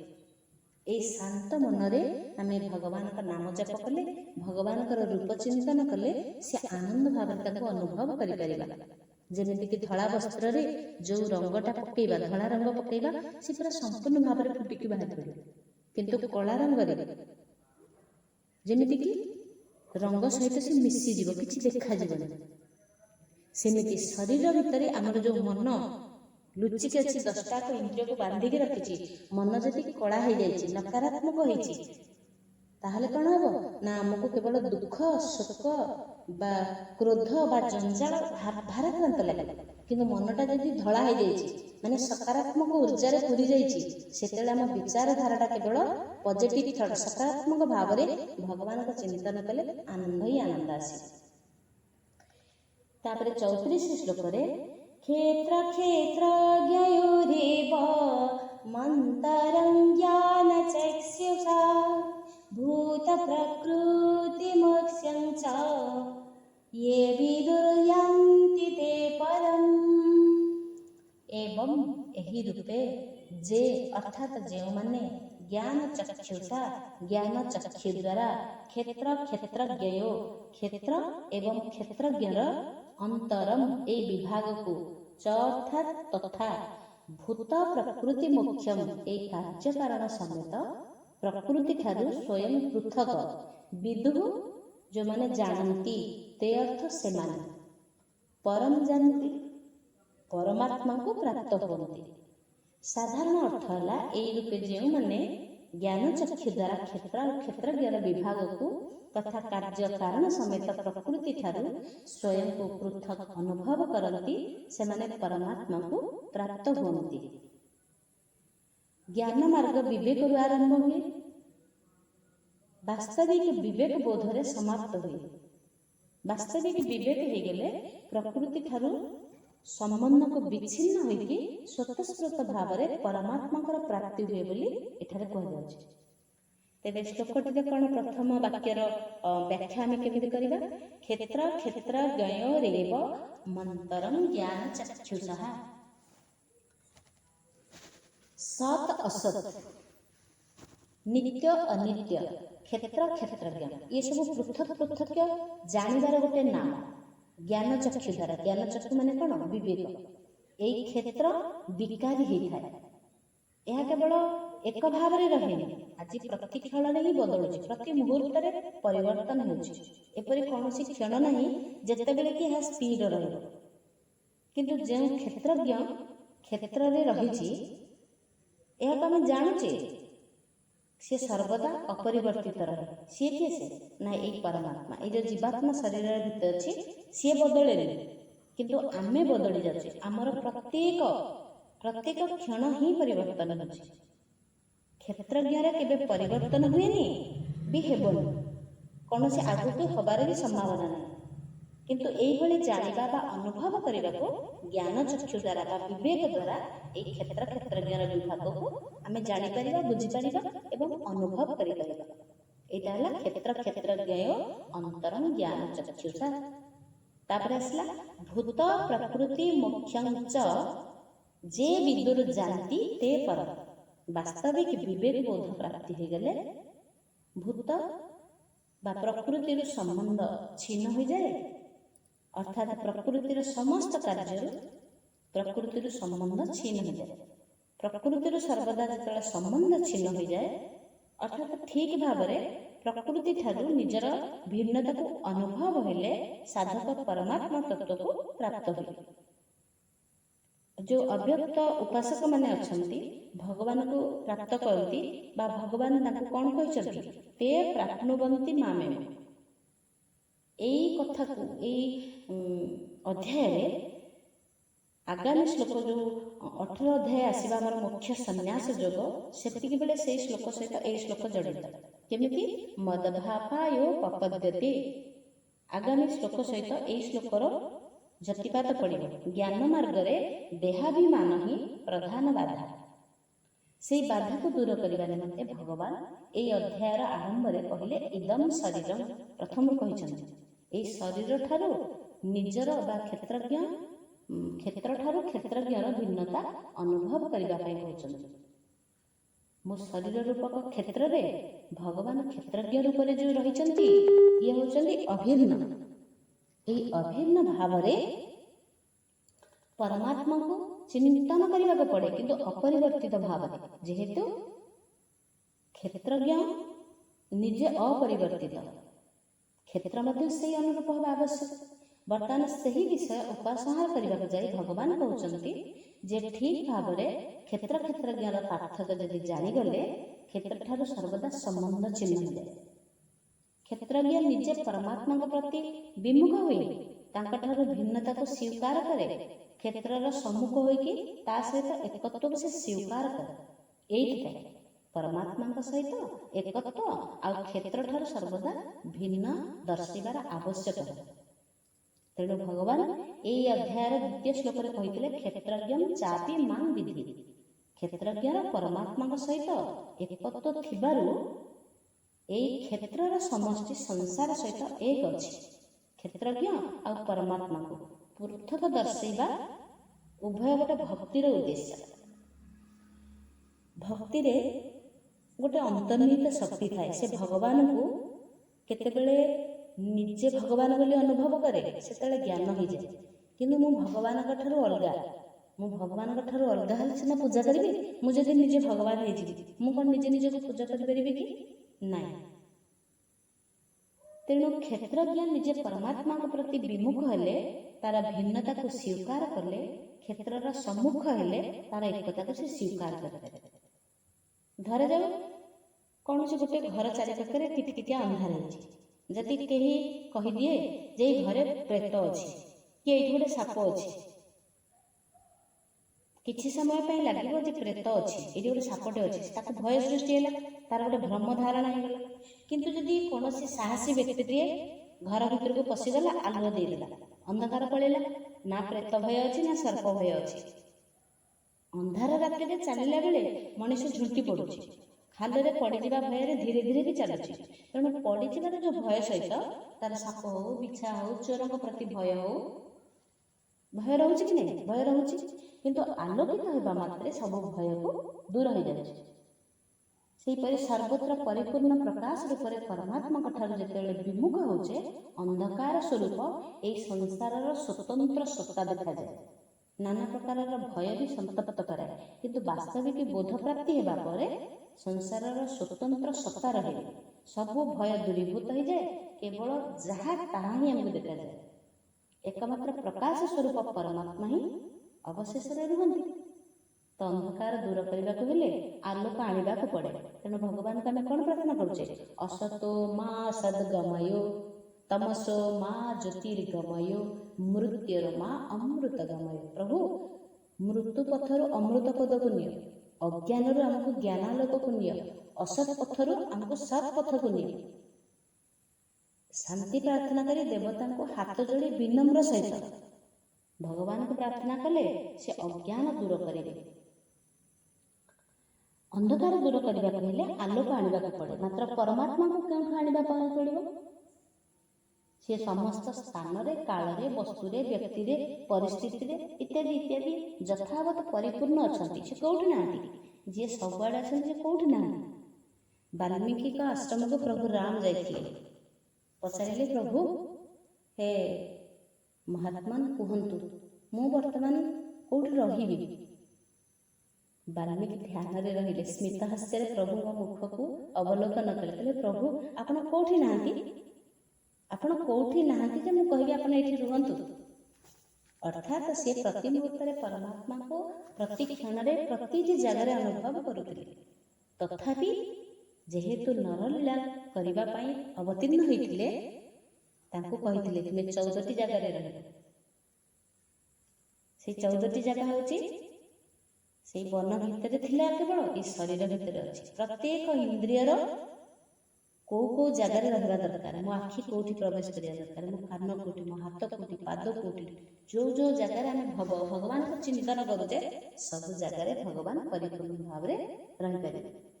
ତେଣୁ ସଂସାରରୁ ସବୁବେଳେ ସମ୍ବନ୍ଧକୁ ଛିନ୍ନ ହୋଇଗଲେ ସ୍ୱତଃ ତାଙ୍କର ଅନୁଭବ ହେବ।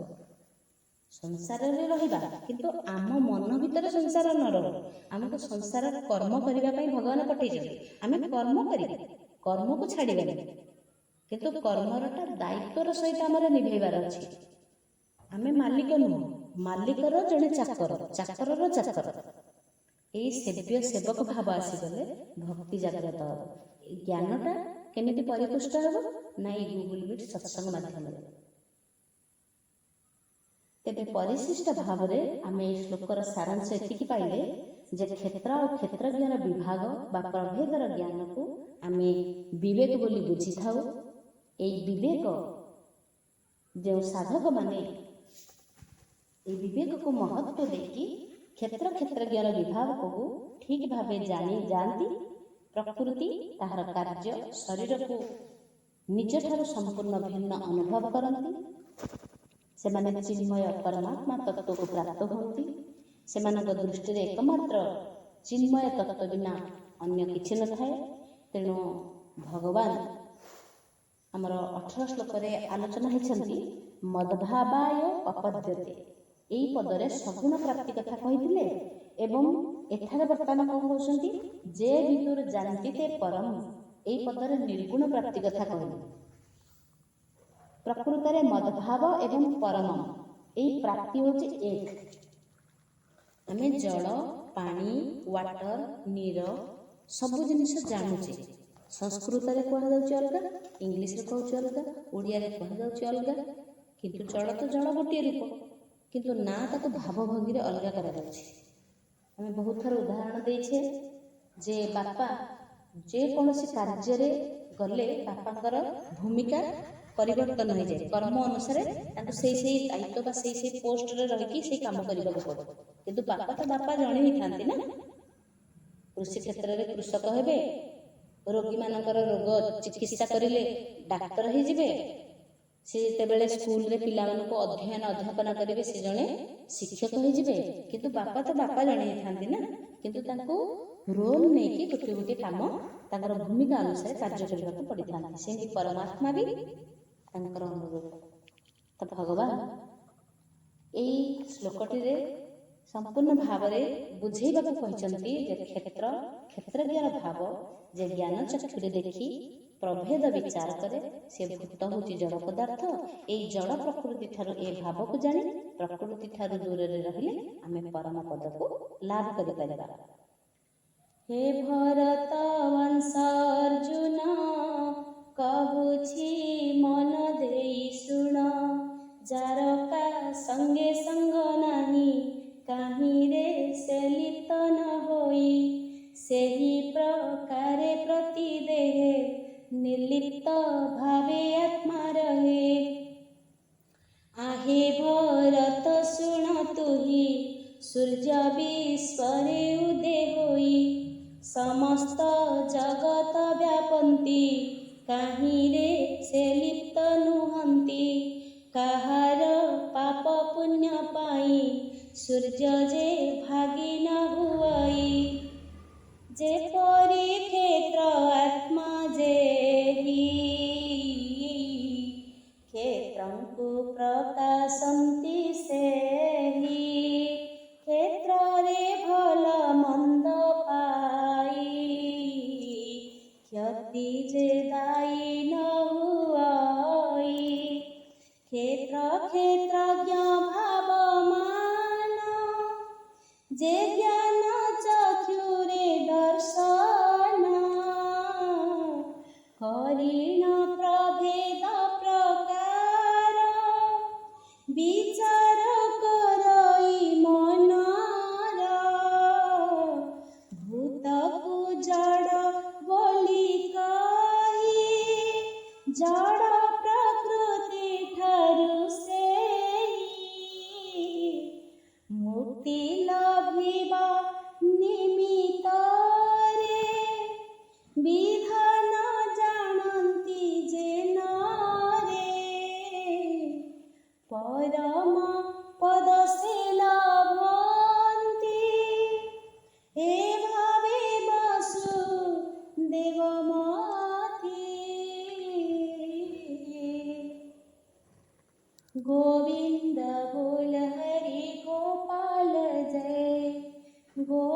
गोविंद बोल हरि गोपाल जय राधा रमण हरि नंदलाल जय गोपाल जय हरि गोविंद जय।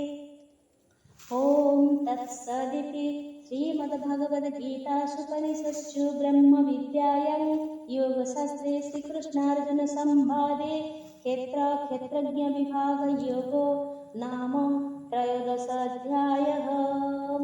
ଏହି ପ୍ରକାରେ ଓମ୍ ତତ୍ସତ୍ ଇଏ ହେଉଛି ତିନୋଟି ଭଗବତ ନାମ ଉଚ୍ଚାରଣ କରାଗଲା। ଓମ୍ ଯିଏ ସିଏ ତତ୍ ସିଏ ବି ସତ୍।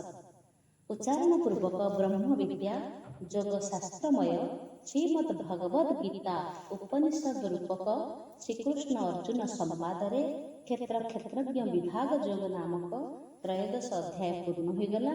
ତେବେ ଏହି ତ୍ରୟୋଦଶ ଅଧ୍ୟାୟରେ କ୍ଷେତ୍ରଜ୍ଞର ବିଭାଗ ବିଷୟରେ ବର୍ଣ୍ଣନା ହୋଇଛନ୍ତି। କ୍ଷେତ୍ରଜ୍ଞ ଭିନ୍ନ ଭିନ୍ନ ବୋଲି ଅନୁଭବ ହୋଇଗଲେ କ୍ଷେତ୍ରଜ୍ଞର ପରମାତ୍ମାଙ୍କ ସହିତ ଯୋଗ ହୋଇଯାଏ, ଯାହାକି ନିତ୍ୟ। ଏଇଥିପାଇଁ ଏ ଅଧ୍ୟାୟର ନାମ ହେଲା କ୍ଷେତ୍ରଜ୍ଞ ବିଭାଗ ଯୋଗ। ତ ତ୍ରୟୋଦଶ ଅଧ୍ୟାୟରେ ପଦ ଅକ୍ଷର ଉବାଚ କେମିତି ବର୍ଣ୍ଣନା କରାଯାଇଛି ନା ତିନୋଟି କଥା। ଏଇ ପଦ କେତୋଟି, ଅକ୍ଷର କେତୋଟି, ଉବାଚ କେତୋଟି। ଜଣେ ସାଧକ ତାକୁ କେତେ ସୁନ୍ଦର ଭାବରେ ଲେଖିଛନ୍ତି। ତ ଏହି ଅଧ୍ୟାୟରେ ତ୍ରୟୋଦଶ ଅଧ୍ୟାୟରେ ତିନୋଟି, ଶ୍ରୀ ଭଗବାନ ବାଚ 2ଟି, ଆଉ ଶ୍ଲୋକ ମାନଙ୍କର 408ଟି, ପୁଷ୍ପିକାରେ 13ଟି ପଦ ରହିଛି। ତେଣୁ ଏହି ରୂପରେ ସମସ୍ତ ପଦର ସମଷ୍ଟି କେତେ ନା 426। ଦ୍ୱିତୀୟତଃ କିପରି ଲେଖା ହେଇଛି ନା ଏହି ଅଧ୍ୟାୟରେ ତ୍ରୟୋଦଶ ଅଧ୍ୟାୟ, ଏଥିରେ କ'ଣ ରହିଛି ନା 8ଟି, ଶ୍ରୀ ଭଗବାନ ବାଚରେ 7ଟି, ଆଉ ଶ୍ଲୋକ ମାନଙ୍କର ସଂଖ୍ୟା କେତେ ନା 1088ଟି, ପୁଷ୍ପିକାରେ ରହିଛି 52ଟି ଅକ୍ଷର। ଏଇଭଳି ସମସ୍ତ ଅକ୍ଷରର ସମଷ୍ଟି ହେଉଛି 1155। ଏହି ଅଧ୍ୟାୟର ସମସ୍ତ ଶ୍ଲୋକ ସଂଖ୍ୟା ହେଉଛି 32 ଅକ୍ଷର ବିଶିଷ୍ଟ। ଏହି ଅଧ୍ୟାୟରେ ଗୋଟିଏ ଉବାଚ ଅଛି, ସିଏ କ'ଣ ନା ଶ୍ରୀ ଭଗବାନ ବାଚ, କେବଳ ଭଗବାନ କହିଛନ୍ତି। ଆଉ ତ୍ରୟୋଦଶ ଅଧ୍ୟାୟରେ ଛନ୍ଦ କ'ଣ ରହିଛନ୍ତି। ଏହି ଅଧ୍ୟାୟରେ 34ଟି ଶ୍ଲୋକ ମଧ୍ୟରୁ ପ୍ରଥମ ଶ୍ଲୋକର ପ୍ରଥମ ଚରଣରେ ଆଉ 18 ଶ୍ଲୋକର ତୃତୀୟ ଚରଣରେ ଏହି ମଗଣ ପ୍ରଯୁକ୍ତ ହୋଇଥିବାରୁ ମ ହେଉଛି ବିପୁଳା, ଆଉ 1700 ଶ୍ଲୋକର ତୃତୀୟ ଚରଣରେ 31 ଶ୍ଲୋକର ପ୍ରଥମ ଚରଣରେ ରଗଣ ଏହି ପ୍ରଯୁକ୍ତ ହୋଇଥିବାରୁ ର ବିପୁଳା। ତେଣୁ 23 ଶ୍ଲୋକର ପ୍ରଥମ ଚରଣରେ ନଗଣ ପ୍ରଯୁକ୍ତ ହୋଇଥିବାରୁ ନ ବିପୁଳା ଏହି ସଂଜ୍ଞକ ଛନ୍ଦ ରହିଛି। ଅବଶିଷ୍ଟ 29ଟି ଶ୍ଲୋକ ପଥ୍ୟାବକ୍ତ୍ର ଅନୁଷ୍ଠୁପ ଛନ୍ଦର। ପ୍ରତ୍ୟେକ ଶ୍ଲୋକ ଅନୁଷ୍ଠୁପ ଛନ୍ଦରେ ଲେଖାଯାଇଛନ୍ତି 32 ଅକ୍ଷରେ, କିନ୍ତୁ କେତୋଟି ବ୍ୟତିକ୍ରମ ଅଛନ୍ତି, 33, 34 ବି ହେଇଯାଇଛନ୍ତି, ଯାହାକି ଆମେ ପଢ଼ିଥିଲେ ପଞ୍ଚଦଶ ଅଧ୍ୟାୟରୁ, ଅଲଗା କେତୋଟି ଅଧ୍ୟାୟରେ ପାଠ କରିଥିଲେ। ତେଣୁ ଯେଉଁମାନେ ସାଧନା କରିଛନ୍ତି ସେ ସାଧନା ବିଷୟରେ ତାଙ୍କର ସଂଖ୍ୟାକୁ ସେ ସମ୍ପୂର୍ଣ୍ଣ ଭାବରେ ଜ୍ଞାନରେ ତାକୁ ଆଲୋଚନା କରିଛନ୍ତି, ଯାହାକି ଆମେମାନେ ଜାଣିବା ପାଇଁ ଆମର ଗୋଟେ ସୁନ୍ଦର ପ୍ରୟାସ କରାଯାଇଛି। ତେବେ ଆଜି ହେଉଛି ତ୍ରୟୋଦଶ ଅଧ୍ୟାୟର ପରିସମାପ୍ତି ଘଟିଛନ୍ତି। ଚତୁର୍ଦ୍ଦଶ ଅଧ୍ୟାୟରେ ଭଗବାନଙ୍କର ନୂଆ କାଲି ଆରମ୍ଭ ହେବ। ଭଗବାନ ତ୍ରୟୋଦଶ ଅଧ୍ୟାୟର ଶେଷରେ କହିଲେ ଯେ ଜ୍ଞାନ ଚକ୍ଷୁ ଦ୍ୱାରା ଯେ କ୍ଷେତ୍ରଜ୍ଞର ପାର୍ଥକ୍ୟକୁ ଅନୁଭବ କରେ ସେ ପରମାତ୍ମାକୁ ପାଏ। ଏବେ ପ୍ରଶ୍ନ ହେଉଛି ସେଇ ଜ୍ଞାନ କ'ଣ, ତାର ମହିମା କ'ଣ, ସେଇ ଜ୍ଞାନ ପ୍ରାପ୍ତିର ସରଳ ଉପାୟ କ'ଣ, ଏସବୁ କଥା ବର୍ଣ୍ଣନା ନିମିତ୍ତ ଭଗବାନ ଚତୁର୍ଦ୍ଦଶ ଅଧ୍ୟାୟକୁ ଆରମ୍ଭ କରିବେ କାଲି। ତ ପ୍ରକୃତି ଆଉ ପ୍ରକୃତିର କାର୍ଯ୍ୟ ଗୁଣ ଉଭୟ ଦ୍ୱାରା ବନ୍ଧନ ହୁଏ। ମଣିଷ ଜନ୍ମ ହେଇଛି ଅର୍ଥ କିଛି ପ୍ରକୃତି ସହିତ ଯୁକ୍ତ ହୋଇକି କର୍ମ କରିବ। ଏଇ କର୍ମର ବନ୍ଧନରେ ସେ କେମିତି ବାନ୍ଧି ହେଉଛି ଆଉ କେମିତି ବାନ୍ଧି ହେବନି, ଏଇ ବନ୍ଧନ ମୁକ୍ତ ଜୀବନ କ'ଣ, ପ୍ରକୃତିର ବନ୍ଧନରୁ ମୁକ୍ତି ପାଇବା ପାଇଁ ଭଗବାନ ଏହି ତ୍ରୟୋଦଶ ଅଧ୍ୟାୟରେ ବର୍ଣ୍ଣନା କଲେ। ତାପରେ ବର୍ତ୍ତମାନ ଚତୁର୍ଦ୍ଦଶ ଅଧ୍ୟାୟକୁ ଆଗାମୀକୁ ପଢ଼ିବେ ଯେ ପ୍ରକୃତିର କାର୍ଯ୍ୟ ଗୁଣର ବନ୍ଧନରୁ ମୁକ୍ତ ହେବା ପାଇଁ ଏହି ଚତୁର୍ଦ୍ଦଶ ଅଧ୍ୟାୟ ଆରମ୍ଭ କରିବେ ଏବଂ ପ୍ରତ୍ୟେକ ଶ୍ଲୋକରେ ତାଙ୍କର ଜ୍ଞାନର ମହିମାକୁ କହିବେ। ଯେତେ ଜ୍ଞାନ ହେବ ସେତେ ମୋହ ତୁଟିଯିବ। ତେଣୁ ମୋହ ତୁଟିଗଲେ କ'ଣ ହେବ ନା କେବଳ ଆନନ୍ଦ ହିଁ ଆନନ୍ଦ ଅନୁଭବ ହେବ। ପରିଶେଷରେ ଭଗବାନଙ୍କ ପାଖରେ ଆମେ ପ୍ରାର୍ଥନା କରିବା, ଭଗବାନ ତୁମ ସହିତ ସାକ୍ଷୀ ହେବା ପାଇଁ ଭାରି ଇଚ୍ଛା ହୁଏ। 5 ମିନିଟରେ ଆମେ ବାଣୀ ଦେବା ବିଶ୍ରାମ 7:30ରୁ 8:30।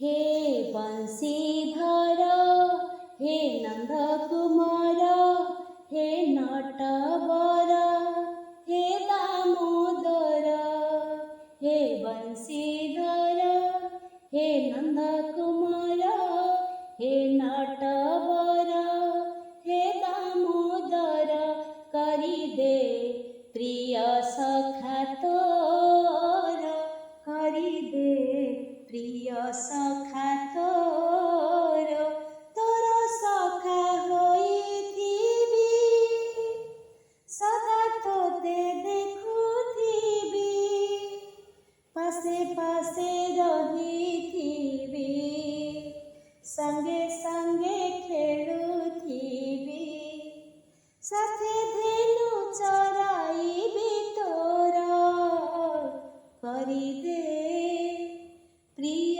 सखा तोर।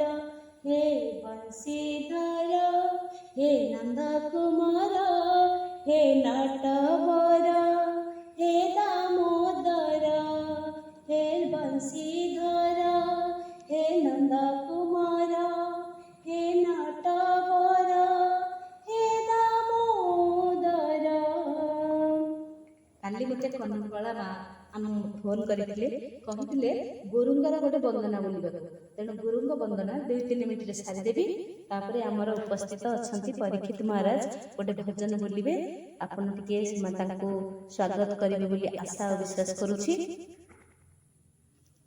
ତାପରେ ଯଶୋଦା ମା ବି ଜଏନ୍ ହେଇଛନ୍ତି, ତାଙ୍କର ଭଜନ ବୋଲିବାରେ ବି ଇଚ୍ଛା ଅଛି, ସେ ବି ଗୋଟେ ଭଜନ ଗାଇବେ। ତେବେ ଗୁରୁଙ୍କ ଜଣାଣରେ ବାଣିକି ଦେବି ବିଶ୍ରାମ। कर मन श्री गुरु चरणरे ध्यान, कर मन श्री गुरु चरणरे ध्यान, गुरु कृपा बिना नहीं, गुरु कृपा बिना नहीं अन्य साधन, कर मन श्री गुरु चरणरे ध्यान, मिली गले गुरु कृपा होइबु धन्य, मिलिब नाही आउ ए दुर्लभ जन्म, मनरे दुर्लभ जन्म, पुनरपि मृत्यु पुनरपि जन्म, भ्रमी हेउथिबु तु जन्म जन्म, भाग्य थिले मिलुथाए गुरु दर्शन, आबर भगत साधु सन्थ चरण, कर मन श्री गुरु चरण रे ध्यान, कर मन श्री गुरु चरण रे ध्यान, गुरु कृपा मूर्ति आनंदर वर्धन, दिन दुखी जन करुणार निधान, करिबे से जे कृपा अवलोकन, पाइबु निश्चय तो कृष्ण दर्शन, मनरे कृष्ण दर्शन, कर मन श्री गुरु चरण रे ध्यान, कर मन श्री गुरु चरण रे ध्यान, गुरु कृपा बिना नहीं, गुरु कृपा बिना नहीं अन्य साधन, कर मन श्री गुरु चरण रे ध्यान, ए प्राणटी पाणीर फटका समान, ए रहिब नाही क्षण स्थायीटी जान, जल न पड़िबरे केबे डूबी जीव, ता पछारे गोड़ा नारी मोबाई मन, कर मन श्री गुरु चरण रे ध्यान, गुरु कृपा हेले हेब तो सद ज्ञान, दुर्लभ जन्मटी तोर होइब धन्य, पाइबु श्रीहरि पद तଳରେ ସ୍ଥାନ, धन संपद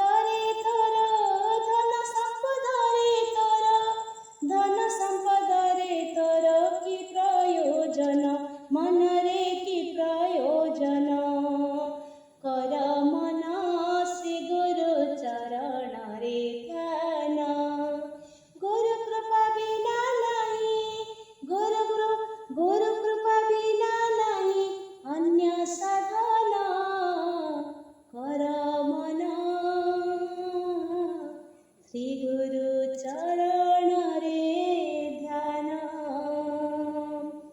ଓମ୍ ସହନା ଭବତୁ सहनो भुनक्तु सह वीर्यं करवावहै तेजस्विनावदितमस्तु मा विद्विषावहै। ओम शांति शांति शांति। बोल जगन्नाथ महाप्रभु की जय। बोल राधा कृष्ण भगवान की जय। समस्त शुभरात्रि। बाणी दौची विश्राम। जय जगन्नाथ जय लोकनाथ। ମା ସତରେ ସାରିଦେଲେ ମତେ ଟିକେ ଆଉ ଟିକେ ଶୁଣିବା ପାଇଁ ଇଚ୍ଛା ହଉଥିଲା, ବଢିଆ ଲାଗୁଥିଲା। ଆଉ ସରିଗଲା, ଭାବୁଥିଲା ଆଉ ଟିକେ ମା କହିଥାନ୍ତି। ବହୁତ ବଢିଆ ଲାଗେ ମାଙ୍କର ଯୋଉ ବାଣୀ, ଯୋଉ ଅମୃତମୟ ବାଣୀ, ମଧୁର ସ୍ୱର, ଆଉ ଯୋଉ ପ୍ରକାରର ଭାବନା କଳ୍ପନା ବାସ୍ତବତାକୁ ସେ ମାନେ ଇଏ ଭାବରେ ସରଳ ଭାବରେ ମାନେ ଉପାଦେୟ କଥା ଗୁଡ଼ିକ ଇଏ କରିଥାନ୍ତି। ତେଣୁ ତାଙ୍କୁ ହୃଦୟରୁ ଅଶେଷ ଅଶେଷ କୃତଜ୍ଞତା ସାଧୁବାଦ ଦଉଛି। ସୁନ୍ଦର ତାଙ୍କର ବାଣୀ ମତେ ବହୁତ ଭଲ ଲାଗେ। ସରୋଜିନୀ ମା କୁହନ୍ତୁ। ଗୁରୁଜୀ ଶ୍ରୀପଦ ପ୍ରେମନିମାଇ ଗୁରୁଦାସ ଗୁରୁଜୀ ଉପସ୍ଥିତ ଅଛନ୍ତି ଆମମାନଙ୍କ ଗଣରେ। ତାହେଲେ ତାଙ୍କୁ ନିବେଦନ କରିବା ଦୀପଦ ରଖନ୍ତୁ କଥା। ବୋଧେ ଆସିଲେଣି, ଫେରିଲେଣି ବୋଧେ ପ୍ରେମ ନିମାଇ ମହାରାଜ। ବହୁତ ସୁନ୍ଦର କଥା ମୁଁ ଶୁଣୁଥିଲି। ସୁନ୍ଦର ଚାଲିଛି ମାତାଜୀ, ଆପଣ ଜାରି ରଖନ୍ତୁ ଆପଣ କାର୍ଯ୍ୟକ୍ରମ। ଏ ଟ୍ରାଭେଲର ଅଛି ନା, ଭଗବାନଙ୍କ କଥା ଶ୍ରବଣ କରିବାକୁ ମିଳିଲା। ତେଣୁ ବେଶୀ ସମୟ ନେବେ ନାହିଁ। ମତେ ତ ଆଦେଶ ହେଇଛି ଗୋଟେ ଭଗବାନଙ୍କର ଭଜନ ବୋଲିବା ପାଇଁ। ଆଉ ତ ଜନ୍ମ କର୍ମମ ଚମେ ଦିବ୍ୟମ, ଭଗବାନଙ୍କର କଥା ଦିବ୍ୟାତି ଦିବ୍ୟ ଅଟେ। ତାହା ଶ୍ରବଣ କରିବା ମାତ୍ରକେ ଆମରି ମାନଙ୍କର ସମସ୍ତ ବାଧା ବିଘ୍ନ ଆପେ ଆପେ ଦୂରୀଭୂତ ହୁଏ ବୋଲି ଲେଖା ହେଇଛି କୀର୍ତ୍ତନୀୟ ସଦାହରି। ତ ଏଇଟା ମୋର କଥାର ମଞ୍ଚ ନୁହେଁ, ମୁଁ ଗୋଟେ ଭଜନ ବୋଲିବା ପାଇଁ କହିଛନ୍ତି, ତେଣୁ ଆରମ୍ଭ କରୁଛି। କିଛି ଭୁଲ ଥିଲେ ଆପଣମାନେ କ୍ଷମା ଦେବେ। ଜୟ ଜଗନ୍ନାଥ। ପ୍ରଭୁଜୀ ନିବେଦନ ରଖିବି, ଆଗାମୀ ଦିନରେ ଟିକେ ଆମ ଅନୁଷ୍ଠାନରେ କୋଉଦିନ ଆପଣଙ୍କ ଟିକେ କୃପା ରହିବ, ଆପଣ ଟିକେ ପ୍ରବଚନ କରିବେ, ଆଶା ରଖିବୁ। ତେଣୁ ଆଜି ଆପଣ ଭଜନ କରିବେ, ନେକ୍ସଟରେ କେବେ ନିଶ୍ଚିତ ରୂପେ ଆପଣଙ୍କ ପାଦ ପଡିବ, ଆପଣଙ୍କ ଠାରୁ ଆମେ ସ୍ଥାପନ କରିବୁ। ଏବେ କାର୍ଯ୍ୟକ୍ରମକୁ ଆଗରୁ तो चौका डोलाको चाही रहिथिबी, मो आखिरु लोह सरी बाजाए। तो चौका डोलाको चाही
ঝোলি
ଆଖିରୁ ଲୁହ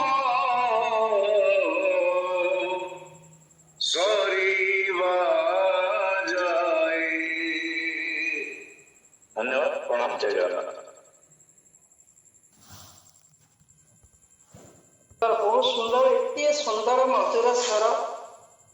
ଭଗବାନଙ୍କର ଯେମିତି ବଂଶୀ ବାଜିଲେ ସମସ୍ତେ ସେଇଭଳି ଶବ୍ଦ ବ୍ରହ୍ମରେ ସମସ୍ତଙ୍କୁ ତଲ୍ଲୀନ କରିଦେଇଥାନ୍ତି। ଯାହା ଅନୁଷ୍ଠାନକୁ ଆଜି ସେଇଭଳି ଲାଗୁଥିଲା ଯେ ବଂଶୀବାଦନ ମୂର୍ଚ୍ଛନାରେ ସ୍ୱର ବାଜି ଆସୁଥିଲା।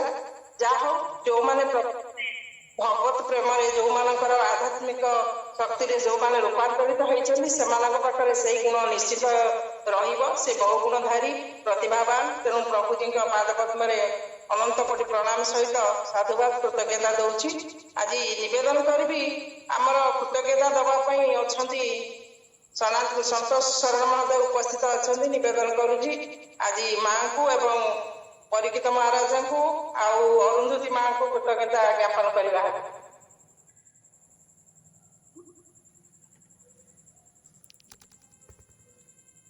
अखण्डमण्डलाकारं व्याप्तजेन चराचरं तत्पदतस्तं येन तस्मै श्रीगुरवे नमः। अज्ञानतिमिरन्धस्य ज्ञानाञ्जनशलाकया चक्षुर्मिलितं येन तस्मै श्रीगुरवे नमः। स्थावरं जङ्गमं व्याप्तेन तुश्चराचरं तत्पददर्शं येन तस्मै श्रीगुरवे नमः।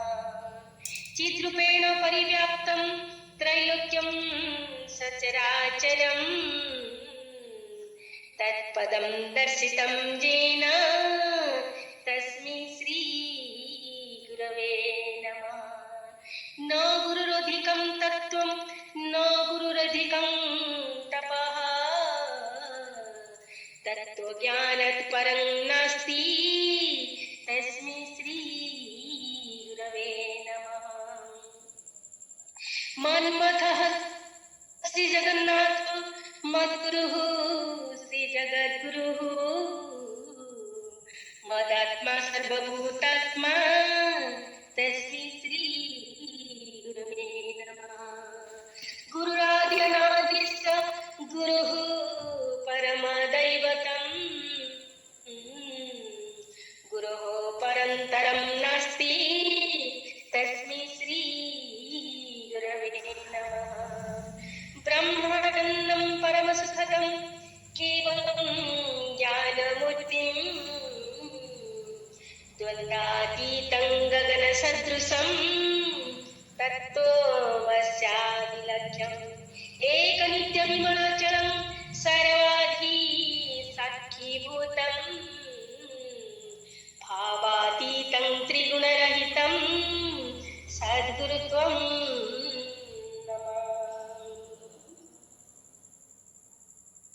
ଆଜିର ଏଇ ଯୋଉ ଭବ୍ୟ ଦିବ୍ୟ ଆଧ୍ୟାତ୍ମିକ ସନ୍ଧ୍ୟାରେ ପ୍ରକୃତରେ ଯୋଉ ଆତ୍ମତୃପ୍ତି ଲାଭ ହୁଏ ତାହା ଅନୁଭବ ହେଇଥିଲା। ଯେପରି ଦିନ ଯାକର ଗ୍ଲାନି, କାର୍ଯ୍ୟ ବ୍ୟସ୍ତତା, ବହୁ ଦୁଃଖପୂର୍ଣ୍ଣ ଜଞ୍ଜାଳ ଭିତରୁ ଯେପରି ବାହାରି ଆମେ ବହୁ ଉର୍ଦ୍ଧ୍ୱରେ ରହି ଯେପରି ମାଙ୍କର ବାଣୀକୁ ଆମେ ଆସ୍ୱାଦନ କରୁଥିଲୁ, ପରମ ଆନନ୍ଦ, ପରମ ତୃପ୍ତି ଲାଭ ଅନୁଭବ ହଉଥିଲା।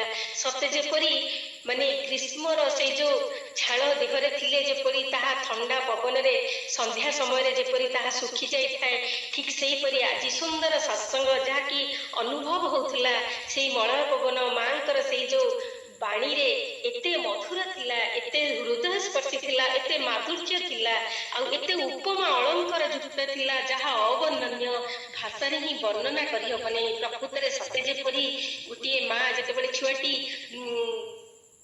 କ୍ଳାନ୍ତି ହୋଇଯାଇଥାଏ, ସେଇ ସମୟରେ ତା ମା ଯେପରି ପଣତ କାନିରେ କିଞ୍ଚି ତାର କ୍ଳାନ୍ତିକୁ, ତାର ଉପଶମକୁ ସେ ଦୂର କରିଦେଇଥାଏ, ଠିକ୍ ସେହିପରି ଅନୁଭବ ହେଇଥିଲା।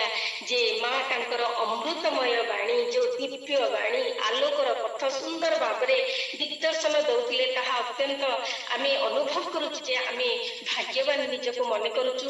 ତାଙ୍କର ସାନ୍ନିଧ୍ୟ ଆଜି ଅନୁଭବ, ତାଙ୍କର ଉପସ୍ଥିତି, ତାଙ୍କର ସାନ୍ନିଧ୍ୟ ଆମମାନଙ୍କର ସତେ ଯେପରି ଏଇ ଯୋଉ ଆଜିର ଆମ କ୍ଷେତ୍ରଜ୍ଞ ଯୋଗର ଯୋଉ ଶେଷ ପର୍ଯ୍ୟାୟ 2ଟି ଶ୍ଲୋକ ଥିଲା, ମଧୁର ଭାବରେ ସୁନ୍ଦର ଭାବରେ ଲାଗୁଥିଲା, ସତେ ଯେପରି ସେ ଯୋଉ କୁରୁକ୍ଷେତ୍ରରେ ସ୍ୱୟଂ ଶ୍ରୀକୃଷ୍ଣ ଯେପରି ଅର୍ଜୁନଙ୍କର ଦ୍ୱନ୍ଦ୍ୱକୁ, ଅର୍ଜୁନଙ୍କ ମନ ଭିତରେ ଥିବା ଭ୍ରାନ୍ତିକୁ ଯେପରି ସୁନ୍ଦର ଭାବରେ ବୁଝାଇଥିଲେ, ଠିକ୍ ସେହିପରି ଅନୁଭବ ହଉଥିଲା। ଆଜି ଆମ ସମସ୍ତଙ୍କର ପରମ ପ୍ରିୟ, ପରମ ପୂଜ୍ୟ, ଯେ କି ଆମ ଅନୁଷ୍ଠାନକୁ ମଧ୍ୟ ମା ବହୁତ ଆଦର କରନ୍ତି, ଆମେ ମଧ୍ୟ ମାଙ୍କୁ ବହୁତ ଭଲ ପାଉ। ଏଇଥିପାଇଁ ସେ ଅନୁଭବ କରନ୍ତି ଯେ ଏଇ ଅନୁଷ୍ଠାନଟାରେ ସେ ଆମ ପରିବାର ସଦୃଶ ଲାଗନ୍ତି। ଆଜି ଆମ ସମସ୍ତଙ୍କ ଭିତରେ, ସମସ୍ତଙ୍କ ମନ ଭିତରେ, ଭକ୍ତମାନଙ୍କ ମନ ଭିତରେ ଥିବା ସମସ୍ତ ଦ୍ୱନ୍ଦ୍ୱ, ଯେପରି ପ୍ରଥମରୁ ଆମକୁ କଷ୍ଟ ଲାଗୁଥିଲା ଯେ କ୍ଷେତ୍ରଜ୍ଞ ଯୋଗ ମଧ୍ୟରେ ଆମେ ପ୍ରବେଶ କରିଲା ସମୟରେ ଆମକୁ ଯୋଉ କଷ୍ଟ ଅନୁଭବ ହଉଥିଲା, ଆଉ ଶେଷରେ ଯେପରି ଗୋଟିଏ ପ୍ରତ୍ୟେକ କାର୍ଯ୍ୟରେ, ସତ୍ କାର୍ଯ୍ୟରେ ଯେପରି ଶେଷରେ ଗୋଟିଏ ସୁନ୍ଦର ଫୁଲଟିଏ ଥାଏ, ସୁନ୍ଦର ପରିସମାପ୍ତି ଥାଏ, ସୁନ୍ଦର ଦୀପ୍ତିମୟ ଆଲୋକ ଥାଏ, ଯେପରି ଠିକ୍ ସେମିତି ଆରମ୍ଭରୁ ଶେଷରେ ଯେମିତି ସତ୍ କର୍ମ କଲେ ତାର ସତ୍ ଫଳ ଥାଏ, ଠିକ୍ ସେହିପରି ଆମେ ଆଜି ଅନୁଭବ କରିଥିଲୁ এই ଶେଷ ପର୍ଯ୍ୟାୟରେ କ୍ଷେତ୍ରଜ୍ଞ ଯୋଗ। ତା ସହିତ ମା ଆଜି ସୁନ୍ଦର ଗୋଟିଏ ନିଗୁଡ ତତ୍ତ୍ୱ କରିଥିଲେ। କ୍ଷେତ୍ର ପୁରୁଷ ପ୍ରକୃତି ସୁନ୍ଦର ଭାବରେ ବିଭିନ୍ନ ଉଦାହରଣ ମାଧ୍ୟମରେ, ସାଗର, ଲହଡି, ସୂର୍ଯ୍ୟ, ଚନ୍ଦ୍ର, ବିଭିନ୍ନ ଉଦାହରଣ ମାଧ୍ୟମରେ ଆମମାନଙ୍କର ଭ୍ରାନ୍ତିକୁ ସୁନ୍ଦର ଭାବରେ ସେ ମିଟାଇଥିଲେ, ଯାହାକି ଭାଷାରେ ପ୍ରକାଶ କରିହେବ ନାହିଁ। ସୁନ୍ଦର ତା ଭିତରେ ଗୋଟିଏ ଜିନିଷ ଥିଲା ଯୋଉଟା କି କୁହାଯାଉଥିଲେ, କହିଥିଲେ ମା ଯେ କଣ ଯୋଉ ବିବେକର, ମାନେ ବିବେକକୁ ଜ୍ଞାନବୋଧ, ଯୋଉଟା ବିବେକ ଆମ ଭିତରେ ଅଛି, ଆମେ ବି ଅନୁଭବ କରିଛୁ। ମା ମଧ୍ୟ କଳା ଧଳା ଉପରେ କଳାର ଦାଗ, ଧଳାର ଦାଗ ସୁନ୍ଦର ଭାବରେ ମନ ଯେପରି ମାୟାରେ ବାନ୍ଧି ହେଇଗଲେ ଏ ଜିନିଷକୁ ଜାଣିପାରେନି, ସୁନ୍ଦର ଭାବରେ ମା ଆମମାନଙ୍କର ଭ୍ରାନ୍ତିକୁ ଦୂର କରିଥିଲେ। ପ୍ରକୃତରେ ଆମେ ବି ଅନୁଭବ କରୁ ବେଳେ ବେଳେ, ଯାହା ଆମେ ବିବେକକୁ ପଚାରି ପ୍ରତ୍ୟେକ ଦିନ, ପ୍ରତ୍ୟେକ କାର୍ଯ୍ୟରେ ଯଦି ଆମେ ବିବେକକୁ ପଚାରିକି ଟିକେ କାର୍ଯ୍ୟ କରୁ, ତାହା ଅତ୍ୟନ୍ତ ସୁନ୍ଦର ହେଇଥାଏ, ଆଉ ତାହା ସତ୍ ମଧ୍ୟ ହେଇଥାଏ।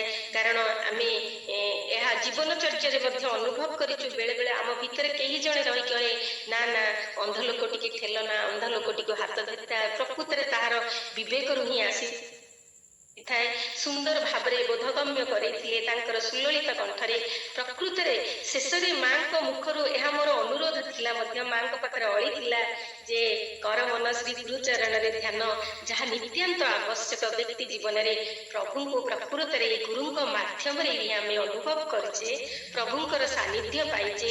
ଆଉ ପ୍ରକୃତରେ କ୍ଷେତ୍ର ଆଉ କ୍ଷେତ୍ରଜ୍ଞ ନିତ୍ୟାନ୍ତ ଅତ୍ୟନ୍ତ କ୍ଲିଷ୍ଟ ଥିଲା, ଆରମ୍ଭରୁ ମଧ୍ୟ ଲାଗୁଥିଲା, କିନ୍ତୁ ତାହା ଅତ୍ୟନ୍ତ ଧୀରେ ଧୀରେ ଆଜି ସୁମଧୁର କରି, ସତେ ଯେପରି ସେଇ ଯୋଉ ବଗିଚା ଭିତରୁ ଫୁଲଟିଏ ତୋଳି ଆଣି ଆଜି ଆମ ହାତରେ ଧରେଇ ଦେଇଛନ୍ତି, ସେଇଆ ଅନୁଭବ ହଉଥିଲା। ପ୍ରକୃତରେ ଗୁରୁ କୃପା ବିନା ଜୀବନରେ କିଛି ହିଁ ନାହିଁ। ଆମେ ପାଇବା ନାହିଁ, ଖୋଜିଲେ ମଧ୍ୟ, ଯେତେ ଧ୍ୟାନ ତପସ୍ୟା ଯାହା କଲେ ମଧ୍ୟ, ଯଦି ଗୁରୁଙ୍କର କୃପା ନ ହବ ତେବେ ଆମକୁ ମୁକ୍ତି ମିଳିବା ଅସମ୍ଭବ, ବିଭୁଙ୍କର କୃପା ମିଳିବା ମଧ୍ୟ ଅସମ୍ଭବ। ତେଣୁ ଆଜି ଆମେମାନେ ଅନୁଭବ କରୁଛୁ, ଆମେ ସମସ୍ତେ ଭାଗ୍ୟବାନ, ଯାହା ମାଙ୍କର ସାନ୍ନିଧ୍ୟରେ, ଯାହା ଅତ୍ୟନ୍ତ ସୁମଧୁର ସୁଗମ୍ୟ ହୋଇଥାଏ। କାରଣ ମାଙ୍କ ଦ୍ୱାରା ଯୋଉ ଭାଷା ଆସେ, ଯୋଉ ବାଣୀ ଆସେ, ତାହା ଅତ୍ୟନ୍ତ ସୁମଧୁର ଆଉ ସୁଲଳିତ ଆଉ ବୋଧଗମ୍ୟ ମଧ୍ୟ ହୋଇଥାଏ। ପ୍ରକୃତରେ ଗୁରୁ ବିନା ଜ୍ଞାନ ନ ଉପୁଜେଇ, ଗୁରୁ ବିନା ମିଳେଇ ନ ମୋକ୍ଷ, ଗୁରୁ ବିନା ଲାଖେଇ ନ ସାଞ୍ଚକ, ଗୁରୁ ବିନା ମିଟେଇ ନ ଦୋଷ।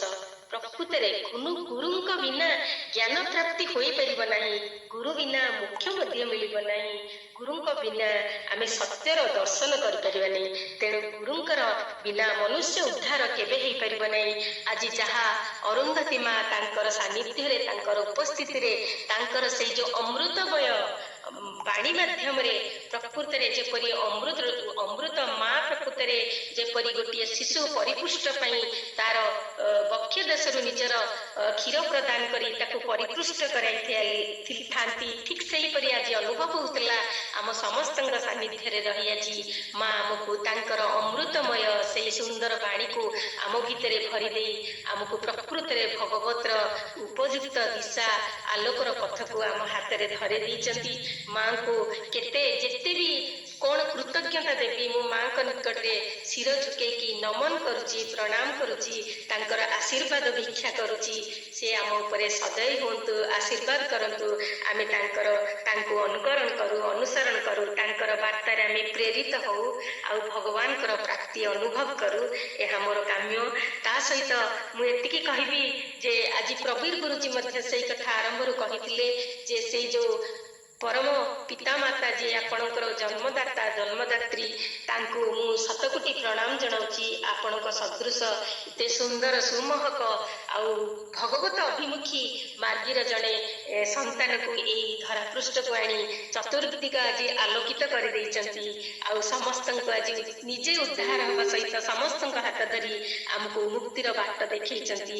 ତେଣୁ ମୁଁ ଗୁରୁମାଙ୍କୁ ପ୍ରଣାମ କରୁଛି। ତତ୍ ସହିତ ତାଙ୍କର ସେଇ ପୂଜ୍ୟା ପିତାମାତାଙ୍କୁ ମଧ୍ୟ ଭକ୍ତି ନିବେଦନ ମଥାଲୋଟା ପ୍ରଣାମ ଜଣାଉଛି। ଏ ଅଧମ କନକଲତା ସ୍ୱାଇଁ ଆପଣଙ୍କୁ କଣ ବା ବନ୍ଦନା କରିପାରିବ? ଯାହା ହଉ ଆମର ପରମ ସୌଭାଗ୍ୟ ଥିଲା ଆପଣଙ୍କର ଚରଣ ସ୍ପର୍ଶ ମିଳିଥିଲା। କାରଣ ପ୍ରକୃତରେ ଜଣେ ସାଧୁଙ୍କର ସାନ୍ନିଧ୍ୟରେ ଆସିଲେ ଜଣେ ଅସାଧୁ ମଧ୍ୟ ସେ ସାଧୁ ହେଇଯାଏ, ଏହା ଆପଣ ନିଶ୍ଚିତ ସମସ୍ତେ ଜାଣିଛନ୍ତି। କାରଣ ଯେପରି ଚନ୍ଦନ ବୃକ୍ଷର ସଂସ୍ପର୍ଶରେ ଅନ୍ୟ ବୃକ୍ଷ ଆସିଲେ ମଧ୍ୟ ତାହା ଚନ୍ଦନମୟ ହୋଇଯାଏ, ଠିକ୍ ସେହିପରି ଆଜି ଆମେ ଗୁରୁମାଙ୍କର ଉପସ୍ଥିତି ସାନ୍ନିଧ୍ୟ ତାଙ୍କର ସେଇ ଯୋଉ ଅମୃତମୟ ବାଣୀ ମାଧ୍ୟମରେ ଆମର ଜୀବନ ଆଜି ଧନ୍ୟ ହୋଇଛି। ମୁଁ ଆମ ଅନୁଷ୍ଠାନ ତରଫରୁ ମୋ ତରଫରୁ ଏ ଅଧମ କନକଲତା ସ୍ୱାଇଁ ତରଫରୁ ଆପଣଙ୍କୁ ଶତକୋଟି ପ୍ରଣାମ ଜଣାଉଛି ଏବଂ ଆପଣଙ୍କ ଠାରୁ ଆଶୀର୍ବାଦର ଭିକ୍ଷା ପ୍ରାର୍ଥନା କରୁଛି। କହିବା ମଧ୍ୟରେ ଯଦି କିଛି ତ୍ରୁଟି ଥାଏ ଆପଣ ମାତୃତୁଲ୍ୟ ହୃଦୟରେ କ୍ଷମା ଦେବେ ପ୍ରାର୍ଥନା କରୁଛି। ଜୟ ଜଗନ୍ନାଥ, ପ୍ରଣାମ।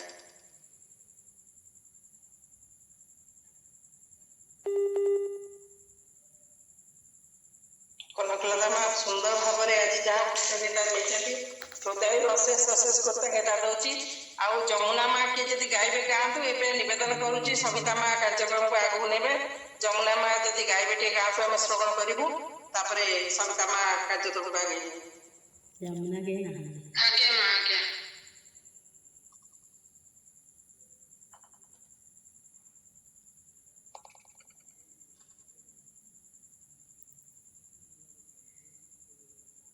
ଆଗକୁ କାର୍ଯ୍ୟକ୍ରମ ବଢ଼େଇ ନିଅନ୍ତୁ।